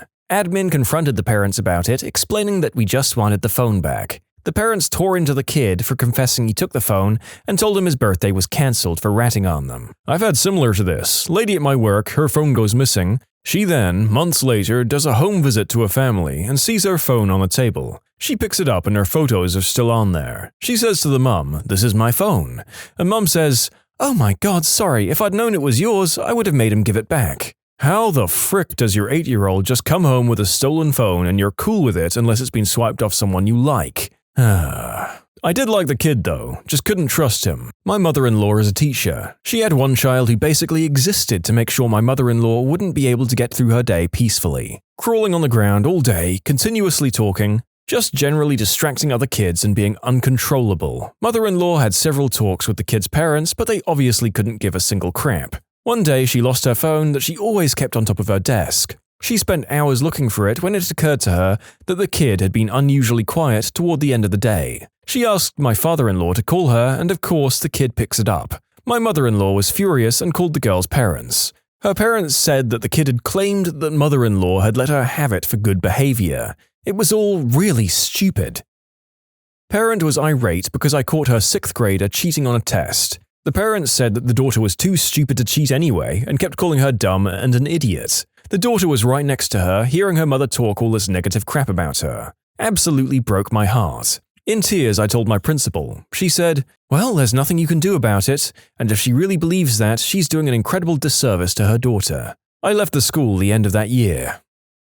An unintended conference when an undergrad I was teaching requested a formal meeting with me, her mother, and the dean of the college at the university. She'd received a 97% on an essay and she and her mother were both in tears, demanding that I be reprimanded and retrained for unfair grading policies. I think my mouth was agape the entire time. One time, a child peed all over the bathroom in the school. When we brought it up with the parent, they demanded to know why we didn't teach them how to properly use the bathroom. My girlfriend's mum is a teacher in a very poor, mostly racial minority area. She once had a child in 3rd grade who was on the cusp of being tested for special needs, but basically was approached as being slow but no serious biological developmental issues. This child, on one disgusting occasion, ate his own feces. Yes, ingested, on purpose, his own excrement. When brought up to the mother, the response was, "Well, he was hungry." An administrator in the room responded, "Then send him home with some crackers." Ugh, the horror. Once had a phone conference with a parent who accused me of forcing students to come to my house and build a garage for me. The parent said his son was being ostracized and punished by me for refusing to come to my house and work on my garage. The only thing I could do was laugh at him. I thought it was a prank and hung up on him. Next morning, I had to meet with my principal because the parent had called and threatened to call the local news media about my classroom if I wasn't immediately fired. The parent left screaming rants on my principal's voicemail. We listened to it a few times and got some good laughs. The parent claimed I was making the kid drive to my house during class, and if they didn't, I was failing them. But his son had an A- in the class, and the drive to my house was longer than the class period. The parent was obviously nuts, but it had to be treated as credible. So there was an investigation, and there may even be a report about it in my personal file. I've had other weird interactions with parents, but that one definitely takes the cake. Most parents are awesome and I enjoy visiting them. A very small minority will try and verbally abuse you or bully you. Kids will twist words and incidents so they don't get into trouble. Some parents can't believe their angels can do anything wrong. I don't know why they believe that. I've messed up as a kid and as a young adult. My kid is no angel either. That's not to say that teachers don't mess up and twist things either. Former teacher, first parent-teacher conference. I put a lot of time into preparing this evening as an innocent 22-year-old. I gave a 10-minute speech to about 15 family members. They didn't seem to care at all. Then I met up with each individually and they were combative. Some stunk of alcohol. One straight up yelled at me for my grading systems. It was basically the beginning of the end of my interest in teaching. Depending on what kind of training you had to go through to become a teacher in the first place, that seems like a raw deal. Hopefully it wasn't the 3 to 5 years of training that most people do. So this year I got thrown into a new teaching assignment. In year 2, the week before school started, I teach geometry, which many students hate because it requires a different type of thinking. It's almost worse with honors students because they think they should automatically know everything without trying and are shocked when they don't. Anyway, one of my geometry classes basically tried to stage a mutiny because of a test before conferences. The principal informed me that she was getting emails about the class. I was prepared for the worst and then surprised when most of my conferences were very positive, until one couple sat down and said that their students weren't learning any geometry. I explained that they were constantly distracted in class and that I was giving them new seat assignments to help them focus. Because on the day of conferences, the student in question had spent the entire class period drawing a clown when I thought she was taking notes. The mum said, "That was one incident. It doesn't explain the fact that she's not learning. Plus, is it true that you once forgot to post the answer key to a review guide and then gave the quiz the next day anyway?" She says this like it's the most damning piece of evidence in a courtroom drama. Me? Yes, it did happen once. We'd gone over the majority of the answers in class the day before. I told the students that they had time to ask questions before the quiz, and that should this ever happen again, all they need to do is send an email or leave an online comment and I'll fix it right away. It shouldn't have affected their grade at all, and even if it had, I allow test retakes and am always available after school to help. Cue the awkward silence while the mum stares at me like an angry bullfrog, presumably shocked that I didn't resign on the spot. This was the biggest flaw they could come up with in my class. I have a crazy professional and personal life and am doing my best, but kids, and often parents, will find any possible excuse to avoid confronting their struggles. I ended up chuckling with my principal about the fact that my failing to upload a document triggered parent emails to the administration after the fact when not a single parent or student bothered to contact me the day of. These are from the same parent evening. 1. Parents of a student with a name fancy enough that they may as well have been called Lord and Lady Ashcroft. They greet me with, "It's a pleasure to meet you. You aren't a C-word like all the other teachers." In very proper English. I was gobsmacked. Spoke to a colleague later who said, "Did you speak to those parents? They just sat me down, called me a C-word and left." 2. I had a student who was great at the work but swore to an extent that would make a trooper blush. "Hi, how are you doing today?" for instance, would come out as, "Frickin' hi! Fricking how the frick are you fricking doing, you fricking gobcrap?" Suffice to say, I brought this up with his mother, who turned to him and said, "You fricking what? Fricking heck! We fricking talked about this, you fricking eggplant." I stopped policing his language after that. There wasn't any fricking point. You can submit your own stories to be featured here on the channel. The story submission link is in the description below. And if you want to listen to some vibey music in the background, check out easymode, also linked below, and subscribe. I mean, it wasn't exactly a bad conference, but one time the mother of a 6-year-old second grader was pushing for her son to skip second grade and go to third grade. I tried pointing out that even though his reading and math skills were excellent, advancing him further would create a gap in his knowledge about science and social studies. Not to mention the fact that he's very immature and socially sticks out. Finally, I turned to both the mother and father and asked when he's a 15-year-old senior in high school what 18-year-old woman is going to want to go to the prom with him. Then Dad was like, "Hold up. I'm a school psychologist, not a teacher, but we still have lots of parenting conferences. Worst one spent a good half hour explaining that I was diagnosing her son with autism and why. Everyone agrees, including the parent, and we move on to developing his IEP. 20 minutes into this, and we're talking about his behavior plan, and she asks me, "I'm wondering, do you think he might have autism?" I do want to say that 98% of parents I work with are kind to school staff and very invested in their children. The stories in this conversation are the exceptions and not the norm. One of my friends just moved from the 4th grade special ed to the 1st grade. The kids are smaller, cuter, and can't draw blood or bruise her as much, which is a plus. The drawback that she's just now realizing is the parents. Older kids' parents have gotten used to the fact that their kid isn't normal and needs extra attention. Parents of the really young kids are still in the denial stage. Half of them still can't accept that their kids should be in special ed and are constantly fighting to get them out. The one where a parent told me it was unreasonable to expect my sophomore US history students to write a 5-paragraph essay. She claimed she had expertise as she used to be an English teacher. Honestly though, I've been very lucky in my career to have never had a seriously bad parent-teacher conference. In my sophomore history class, we had several essays, maybe 3 to 4 a semester. It's wild that she, as an English teacher, would say that was weird. Yep, when she made her claim, it was all I could do to not say, "I see why you used to be an English teacher." This is the same conference where she asked, "Isn't this your first year teaching?" It wasn't. Generally speaking, the parents who see their children as an extension of themselves are the worst to conference with. The parents feel personally attacked when their child has a minor setback and can't imagine their child being anything less than they are. These people are like the worst exaggeration of game players who interpret failure as a personal attack. "No, I'm not targeting you, Trevor. You rolled a 4 on the dice when you needed a 12.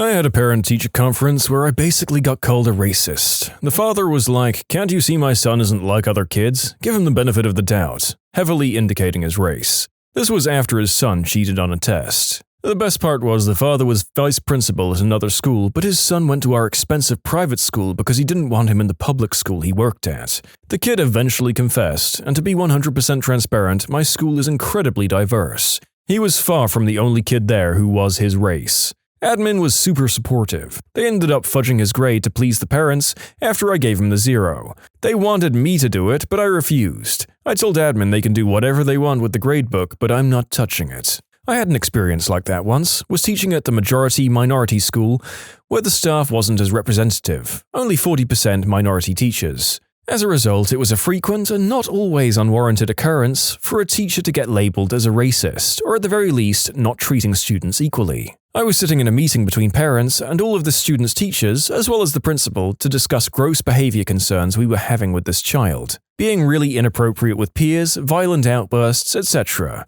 Parents claimed it was all because of his racist math teacher. The entire time, student is talking in Amharic to his parents and not responding to any English questions we pose. This goes on for about 30 minutes until our math teacher speaks up in what I was later told was perfect Amharic, explaining the situation to the child's parents in their native language. Turns out our white math teacher was a South African orphan that ended up raised in Ethiopia and went to school in the same town as the child's father, albeit 15 years earlier. This whole chain of events pretty much stunned the parents silent, and the meeting wrapped up a few short minutes later. When asked about what he'd said, the teacher told us that he'd reminded the parents that were their son still in Ethiopia, he would have been hauled in front of the school at lunchtime and paddled in front of his entire class for what he'd done, that a bell would have been rung 50 times, once for each time he was paddled, just as he, as well as the kid's parents, had no doubt experienced as a child, and that the child was lucky they were in a part of the world that had gotten rid of such practices. But that child's behavior was utterly inexcusable, and how dare they suggest that the color of their skin somehow makes it okay for their child to disrespect women and commit violence. Unfortunately, it had little effect, and 3 years later the student was in jail for selling substances to minors, less than 6 months after being expelled for intentionally starting a fire in the art room.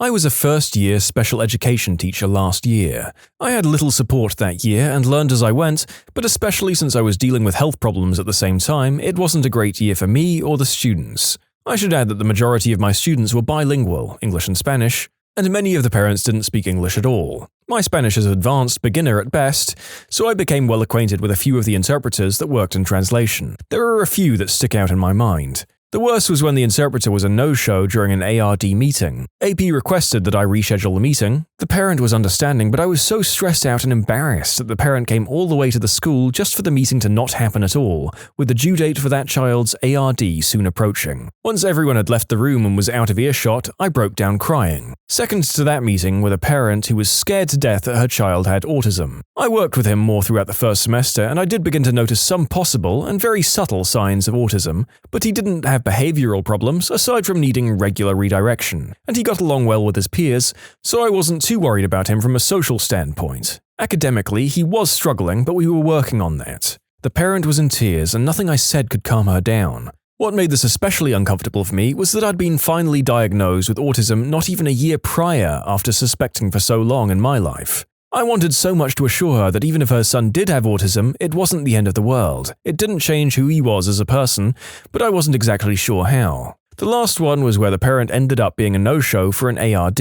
Mum was apparently pregnant and ended up going to the hospital, which I can understand, but no one could get in touch with any relative to find out what was going on until after the scheduled time. This particular parent had a history of being rather uncaring. The daughter was having some major behavioral issues, ended up getting suspended twice that year, and when her general educational teachers talked to Mum after school, her response was, "Well, what are you going to do about it?"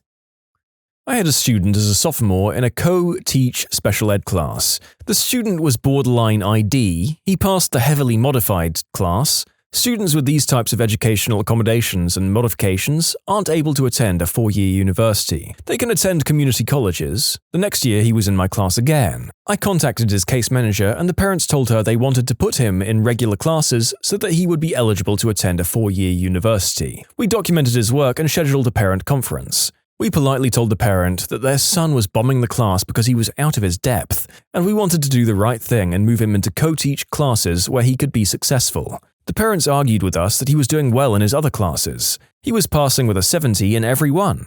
This is because his teachers didn't want to crush the kid, and grade protected him. His parents continued with, "We both are college graduates and our son will be too." This was ego. We want to provide the student with the proper levels of support. Finally, I was exasperated and called the student in. We spent 2 weeks on Islam and religion, so I asked the student to define Islam. The response was, "An island in the Pacific." Yeah, they still argued with us. Heck, I'd have given him a partial credit for the Arabian Sea, the Persian Gulf, or any other body of water in that region. We eventually got him in the right classes and he graduated with his class. Teachers want what's best for your child because they're our students and we want them to succeed.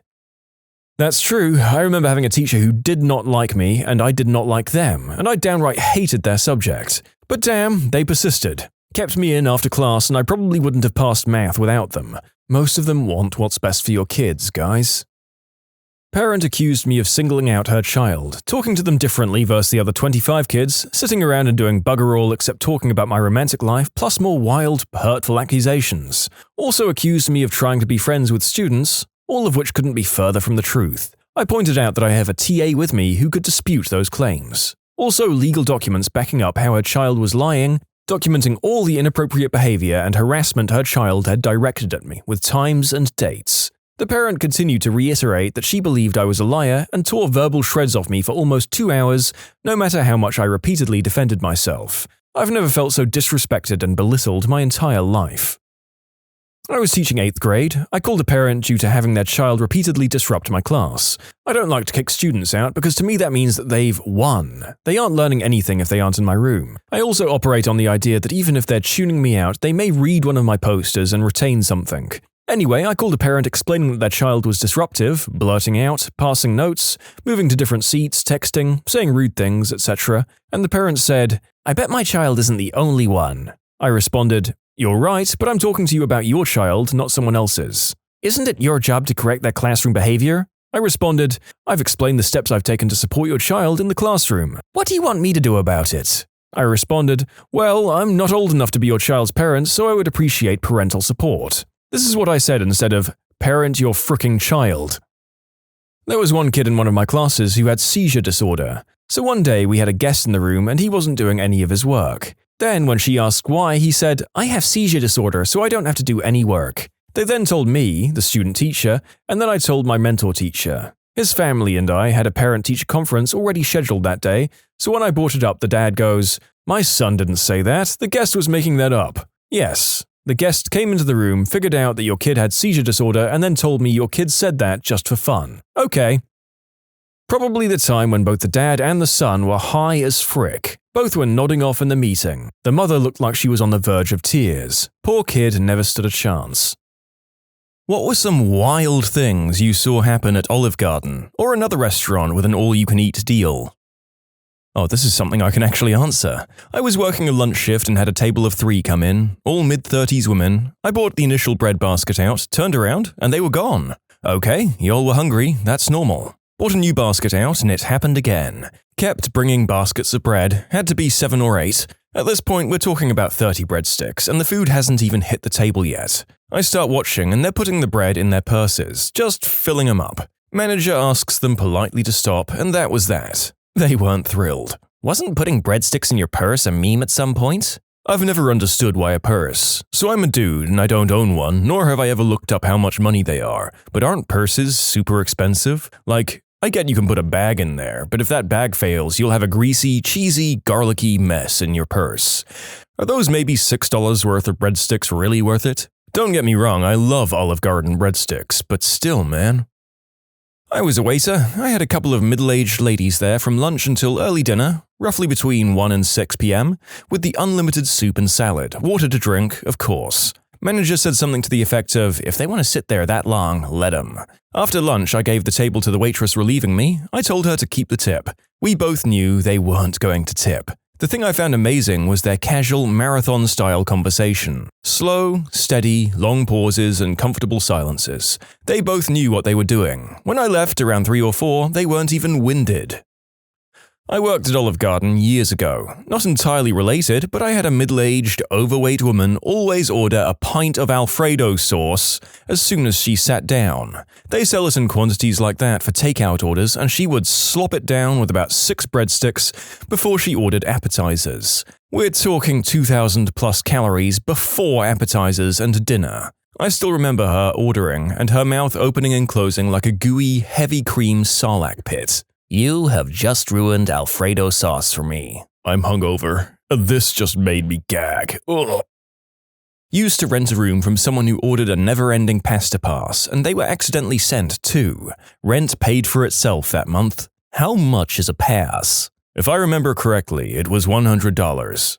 A couple of months ago, there was a couple who would come in literally every night and eat dinner. I was still new to that Olive Garden location, so I didn't really know who they were, and I thought they were some rich college kids who blew their parents' money on average pasta. I asked around, and apparently they had a pass. It explained the frequency, but I still can't fathom how anyone wants to eat Olive Garden that much, even if it's basically free. Note that when I said literally, I meant literally. Every single night they came in and got food for at least a month. Oh, the person who wrote that last part lived a very different poor student life to the one I did, if they even lived one at all. Compared to my 2 portions of porridge a day that I had in my dorms, if I had free food at a restaurant for a month, I would be in one of these stories. I saw her stealing the breadsticks, putting them in her big purse when I wasn't near, and kept asking for more. I can't blame her, they're delicious. Were you my server in New Hampshire like 10 years ago? I got so busted doing that. Haven't shown my face in an Olive Garden since. Also New Hampshire here, Manchester. My grandmother always stuffs her purse with bread. You guys know you can just ask for some to go, right? You usually get at least 5 or 6 to take. You ask for some to go on top of putting them in your purse. Maximize your take home. I went with a buddy 2 weeks ago with their pasta pass and we could hardly finish 1 bowl each, but our waitress kept asking if we'd like more, wink wink, so we got another helping of pasta straight into a to-go box. And then she basically said, "You're my only table right now, so if you guys want more food, just keep ordering and I'll bring you more." We took home 3 bags full of Olive Garden and only stopped because we didn't want her to get into trouble. Needless to say, she got a nice tip because we were meal prepped for the week. The Wendy's in the town I grew up in would do this if you went through the drive-thru at 12:50. Closed at 1 a.m. Basically, anything left over they'd have to throw out would end up in your bag. I'd buy like one thing off the dollar menu and get a damn feast. I missed that place, and being at a point in my life where a meal at 1 a.m. was reasonable. A friend of mine worked at Wendy's back in college. He would show up at our apartment with 3 or 4 bags of food every few days. He'd cook it right around 12:30 a.m. and then leave work and show up. We were all so high when he came over, it was like he was sent from burger heaven. It was 11:45 p.m. and we'd closed at 11 p.m. They showed up at 10:55 and complained they felt rushed. Meal was comped and they left no tip.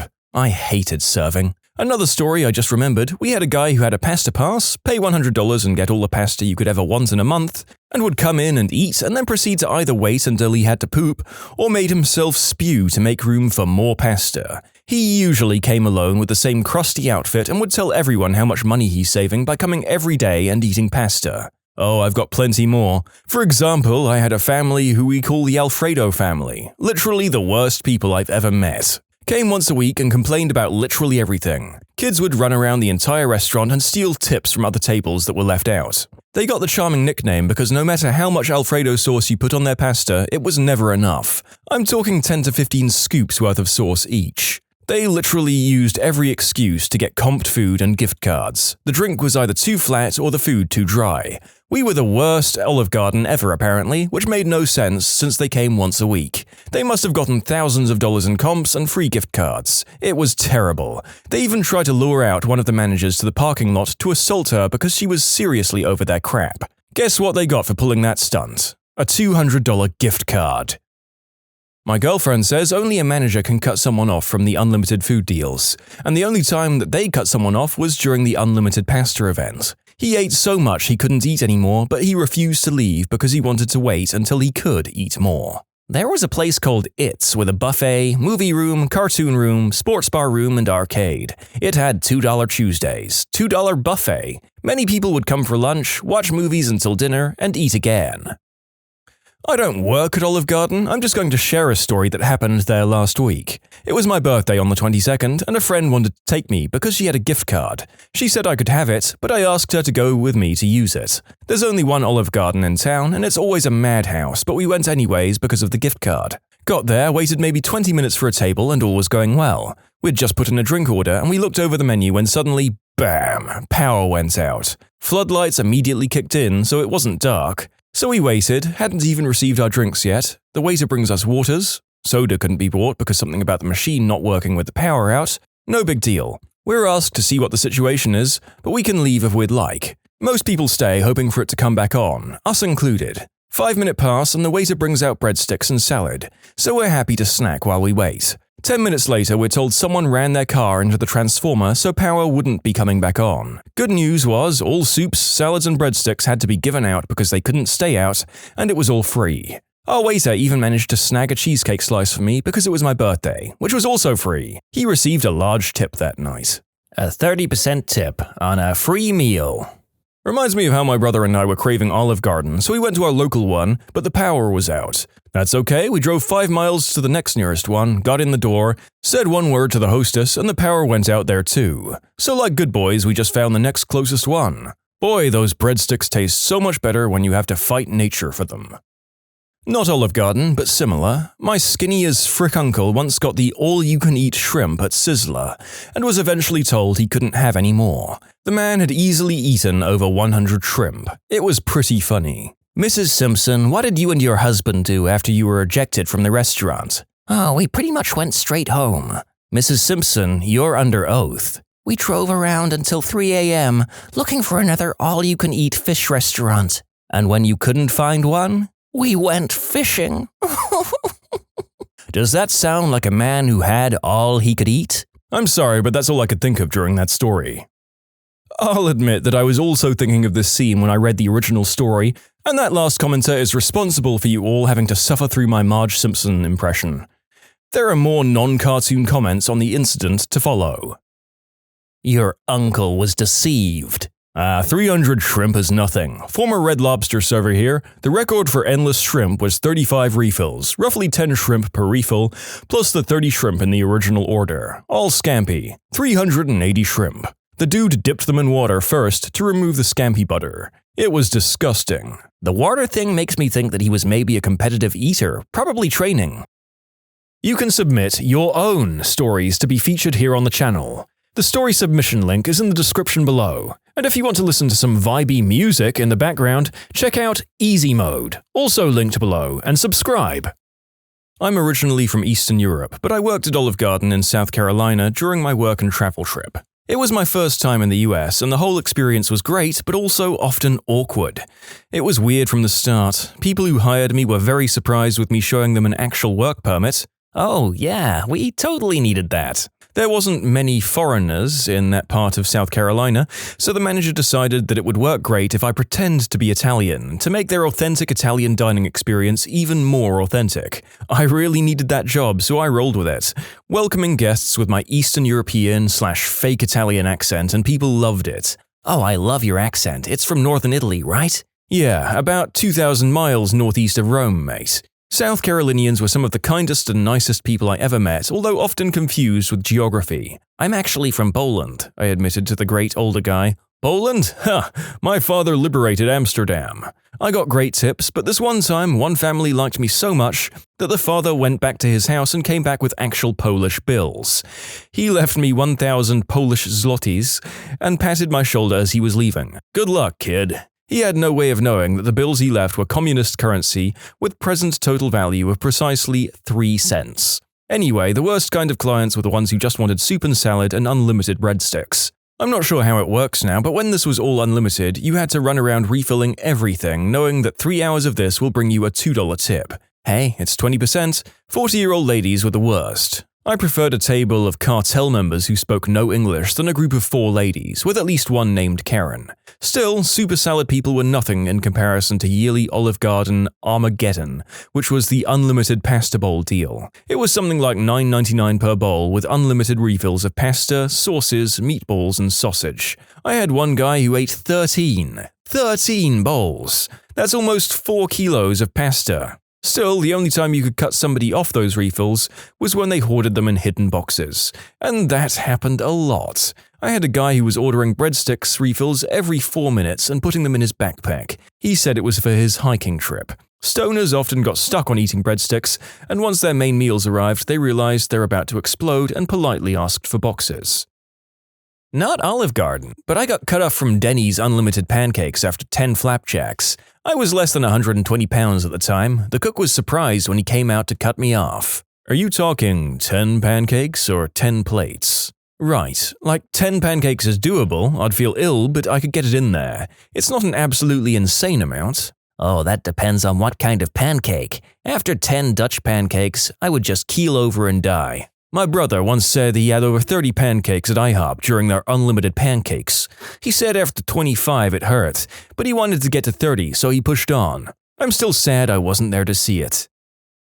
The manager told me I'd reached my limit in unlimited pasta bowls. Apparently unlimited means 9 pasta bowls. Wow, the most I've seen was 6. I wasn't serving the guy, but I did run a lot of the bowls. He didn't even finish many, it just seemed like he wanted to do a sampler of all the classics. If you get the most expensive one, we let you get refills of the cheaper ones if you want. I mentioned the guy to our manager that night, and all she said was, "Good for him, getting his money's worth." I worked at Old Country Buffet in the early 90s. We never cut anyone off, but here are a few things I recall. Elderly couples coming in for breakfast and staying all day. They were usually nice, so we didn't mind. Eventually, the restaurant made you pay again if you stayed after breakfast or lunch. One person dumped the entire pan of shrimp onto their plate. Whole plates of fried chicken piled high, just vanishing into thin air, not even bones remaining. Ziploc bags are a wonderful thing. Whole other plates of fried chicken piled high, left sitting to be thrown away with not one bite taken. The strawberry shortcake bar never failed to have people vomiting. No, you shouldn't put that much whipped cream inside of you. My favorite story involved a woman pulling a manager aside and saying, "I don't want to cause a scene, but I found this fish hook in the seafood salad." And the manager replying, "I don't want to cause a scene either, but there ain't nothing in that seafood salad that was caught with a hook." Yum yum. I mean, if it's that cheap, it has to be both non-hazardous and ethically caught, right? Honestly, there is probably a certain price bracket below which complaining is meaningless. I'm always afraid they're going to kick me out for eating too much, 3 or 4 baskets of breadsticks maybe. On the soup note, anyone else ever wonder how far you can push the say when on cheese grating? Sometimes I have guests who are embarrassed or feign embarrassment about the amount of cheese they like. I always say the same thing. Every moment I grate cheese is a moment I'm not carrying a 30-plus pound tray of food or dirty dishes. This isn't a workout for me, it's a rest break. You say when you're good and ready, lady. I've gone through an entire block before, plus some. I'll go back and get more if you really want me to. Also, my arm never hurts. I do this 40 hours a week. You think your one bowl of soup with more than average cheese is going to make my arm hurt? I worked at Olive Garden for 4 years. It's a chain, so you never cut people off, but good lord, I dished out some soup, salad, bread, and pasta. I had an obese 25-ish male regular who had Asperger's and came in with his enabling mother every week. Always the worst tip of the week, but they always requested me. It was the same thing every week for the guy: a tour of Italy, lasagna, chick parm, and fat alfredo, and 4 bowls of pasta fagioli with a block of grated cheese in each bowl. Not to mention the 2 blocks on the tour of Italy. The mother would just smile the whole time and call me sweetie as her son gorged himself to death. Those 4 years there were hell. Plenty more stories of a similar nature. Worked TGI Fridays for endless apps. Watched a guy eat 12 orders of pot stickers. That's 72 pot stickers. He also drank 14 refills of Diet Coke with no ice. That's 308 ounces of Diet Coke. This all happened in about 90 minutes. Then he asked for the dessert menu. I was both disgusted and impressed. Only got to cut one person off because her B-word butt decided to complain long enough about the zuppa to get her whole meal comped. Choked down a bowl of gnocchi and then tried to eat more zuppa. Then she had the audacity to ask me to take a bowl home. Big ol' nope. Was tipped with a Jesus pamphlet. When I was a teenager, my uncle was a youth pastor and invited me to an event. After, we went to a local Friendlies, 15 people in total. He left a business card for his church as his tip. I was so teed off. My mum had given me a 20 for food, so before I left I stopped my waiter and handed it to him. I went in there a lot and he was a nice guy and a good waiter, and it was all I had. I would have left more if I could, and I told him that, and what he could expect to find on the table. He thanked me. I was like 15 and knew better than to not tip, especially for a large party. Being Christian means helping others, and that includes tipping your waitstaff. Worked in various Olive Gardens off and on over the course of a decade, ranging from Houston to Boston. Even was a trainer for a bit before deciding to go to law school. Never had to cut someone off for unlimited breadsticks or salad. Never had to cut someone off for unlimited pasta bowls. A guy I served at the Olive Garden in Greenville, South Carolina, ate his original bowl plus 15 refills. He was determined to eat each one of the pasta and sauce combinations. He kept me wildly busy, running pasta and bread out to him all evening. His 2 friends had to help him walk out of the restaurant. At the time, a big bowl of pasta was 8 ounces and the refills were 4 ounces. He ate 4.25 pounds of pasta, plus a lot of sauce, and had the meat add-on many of them. I'm guessing he cleared out more than 6 pounds of food over the course of that meal. He tipped $4. On the other hand, I've been in a restaurant where we've run out of breadsticks. Normally, we were pretty free with the breadsticks. You have a set amount you're supposed to bring out, number of guests at a table plus 1, but a lot of the servers just load up their tables at the beginning to minimize the amount of running they have to do. On the handful of days where we ran out, the managers were watching breadstick load up like hawks. We couldn't eat any of them ourselves either. Normally, it's the one thing you can eat while on shift. Anyway, people absolutely lose their crap if they show up and find out we don't have breadsticks. The hosts were warning everyone who came through the door, and people were still mad. Folks would yell at them, then leave. The few who stayed were nice, but kept talking about how it didn't feel like an Olive Garden meal without the breadsticks. The worst were the tables that were already seated when we ran out. I had one who kept asking me why I was being so stingy, and when I explained why I'd only bought out enough for each person instead of a huge load up, like she'd asked for, she screamed for the manager. The manager explained that she had, in fact, gotten the last basket of breadsticks in the restaurant. The lady looked apoplectic. How the frick does an Olive Garden run out of breadsticks? Honestly, I feel you, lady, but it was 2 days after Mother's Day and the truck was due in 3 hours. The manager's orders had fallen short by less than 0.5%. This lady demanded that everything be comped. While my managers were normally the kind who would do this immediately, this one refused. Either way, I got $0 on that table, and most of the other tables were similarly cranky and low tipping. Yeah, that's an everybody loses hospitality situation if I've ever heard one. Also, I've said this before in another restaurant stories video, but screw working Mother's Day. Not worth it.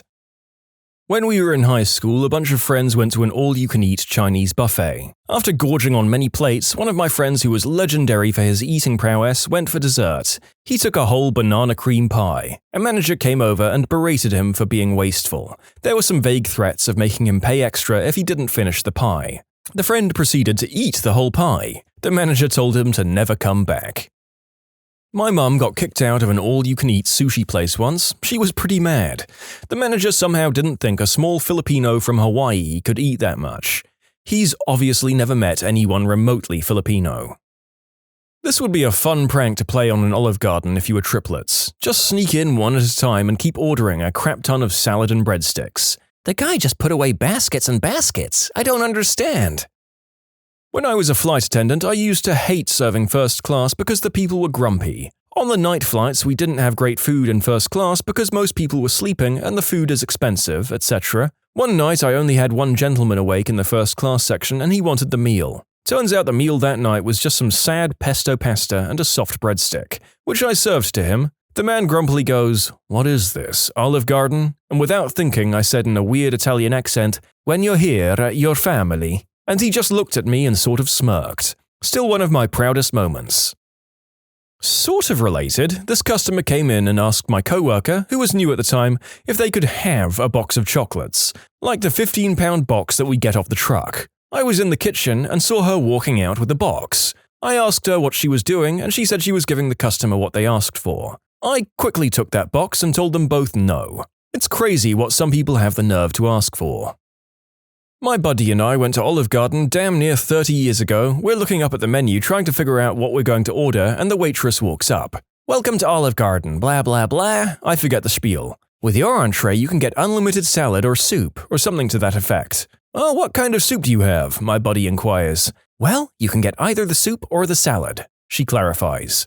"I understand. But what kind of soup do you have?" he asks again. "Entries come with either soup or salad," she asserts a little testily. My buddy kind of glances over at me like, am I having a stroke? I look up at the waitress and confidently ask, "Okay, so what kind of soup do you have?" "You can get minestrone or our daily special is the potato cream soup." "I'll just have the salad, thanks," I say as my buddy facepalms and starts giggling. Even 30 years later, anytime I see him, I always ask, "What kind of soup do you have?" When you subscribe, make sure to hit the bell to turn on notifications. Put the playlist on in the background to finish listening to all the stories, or if you want some vibey music to put on in the background, check out easymode. If you like Am I the Genius, give Am I the Jerk a shot. Everything linked in the description.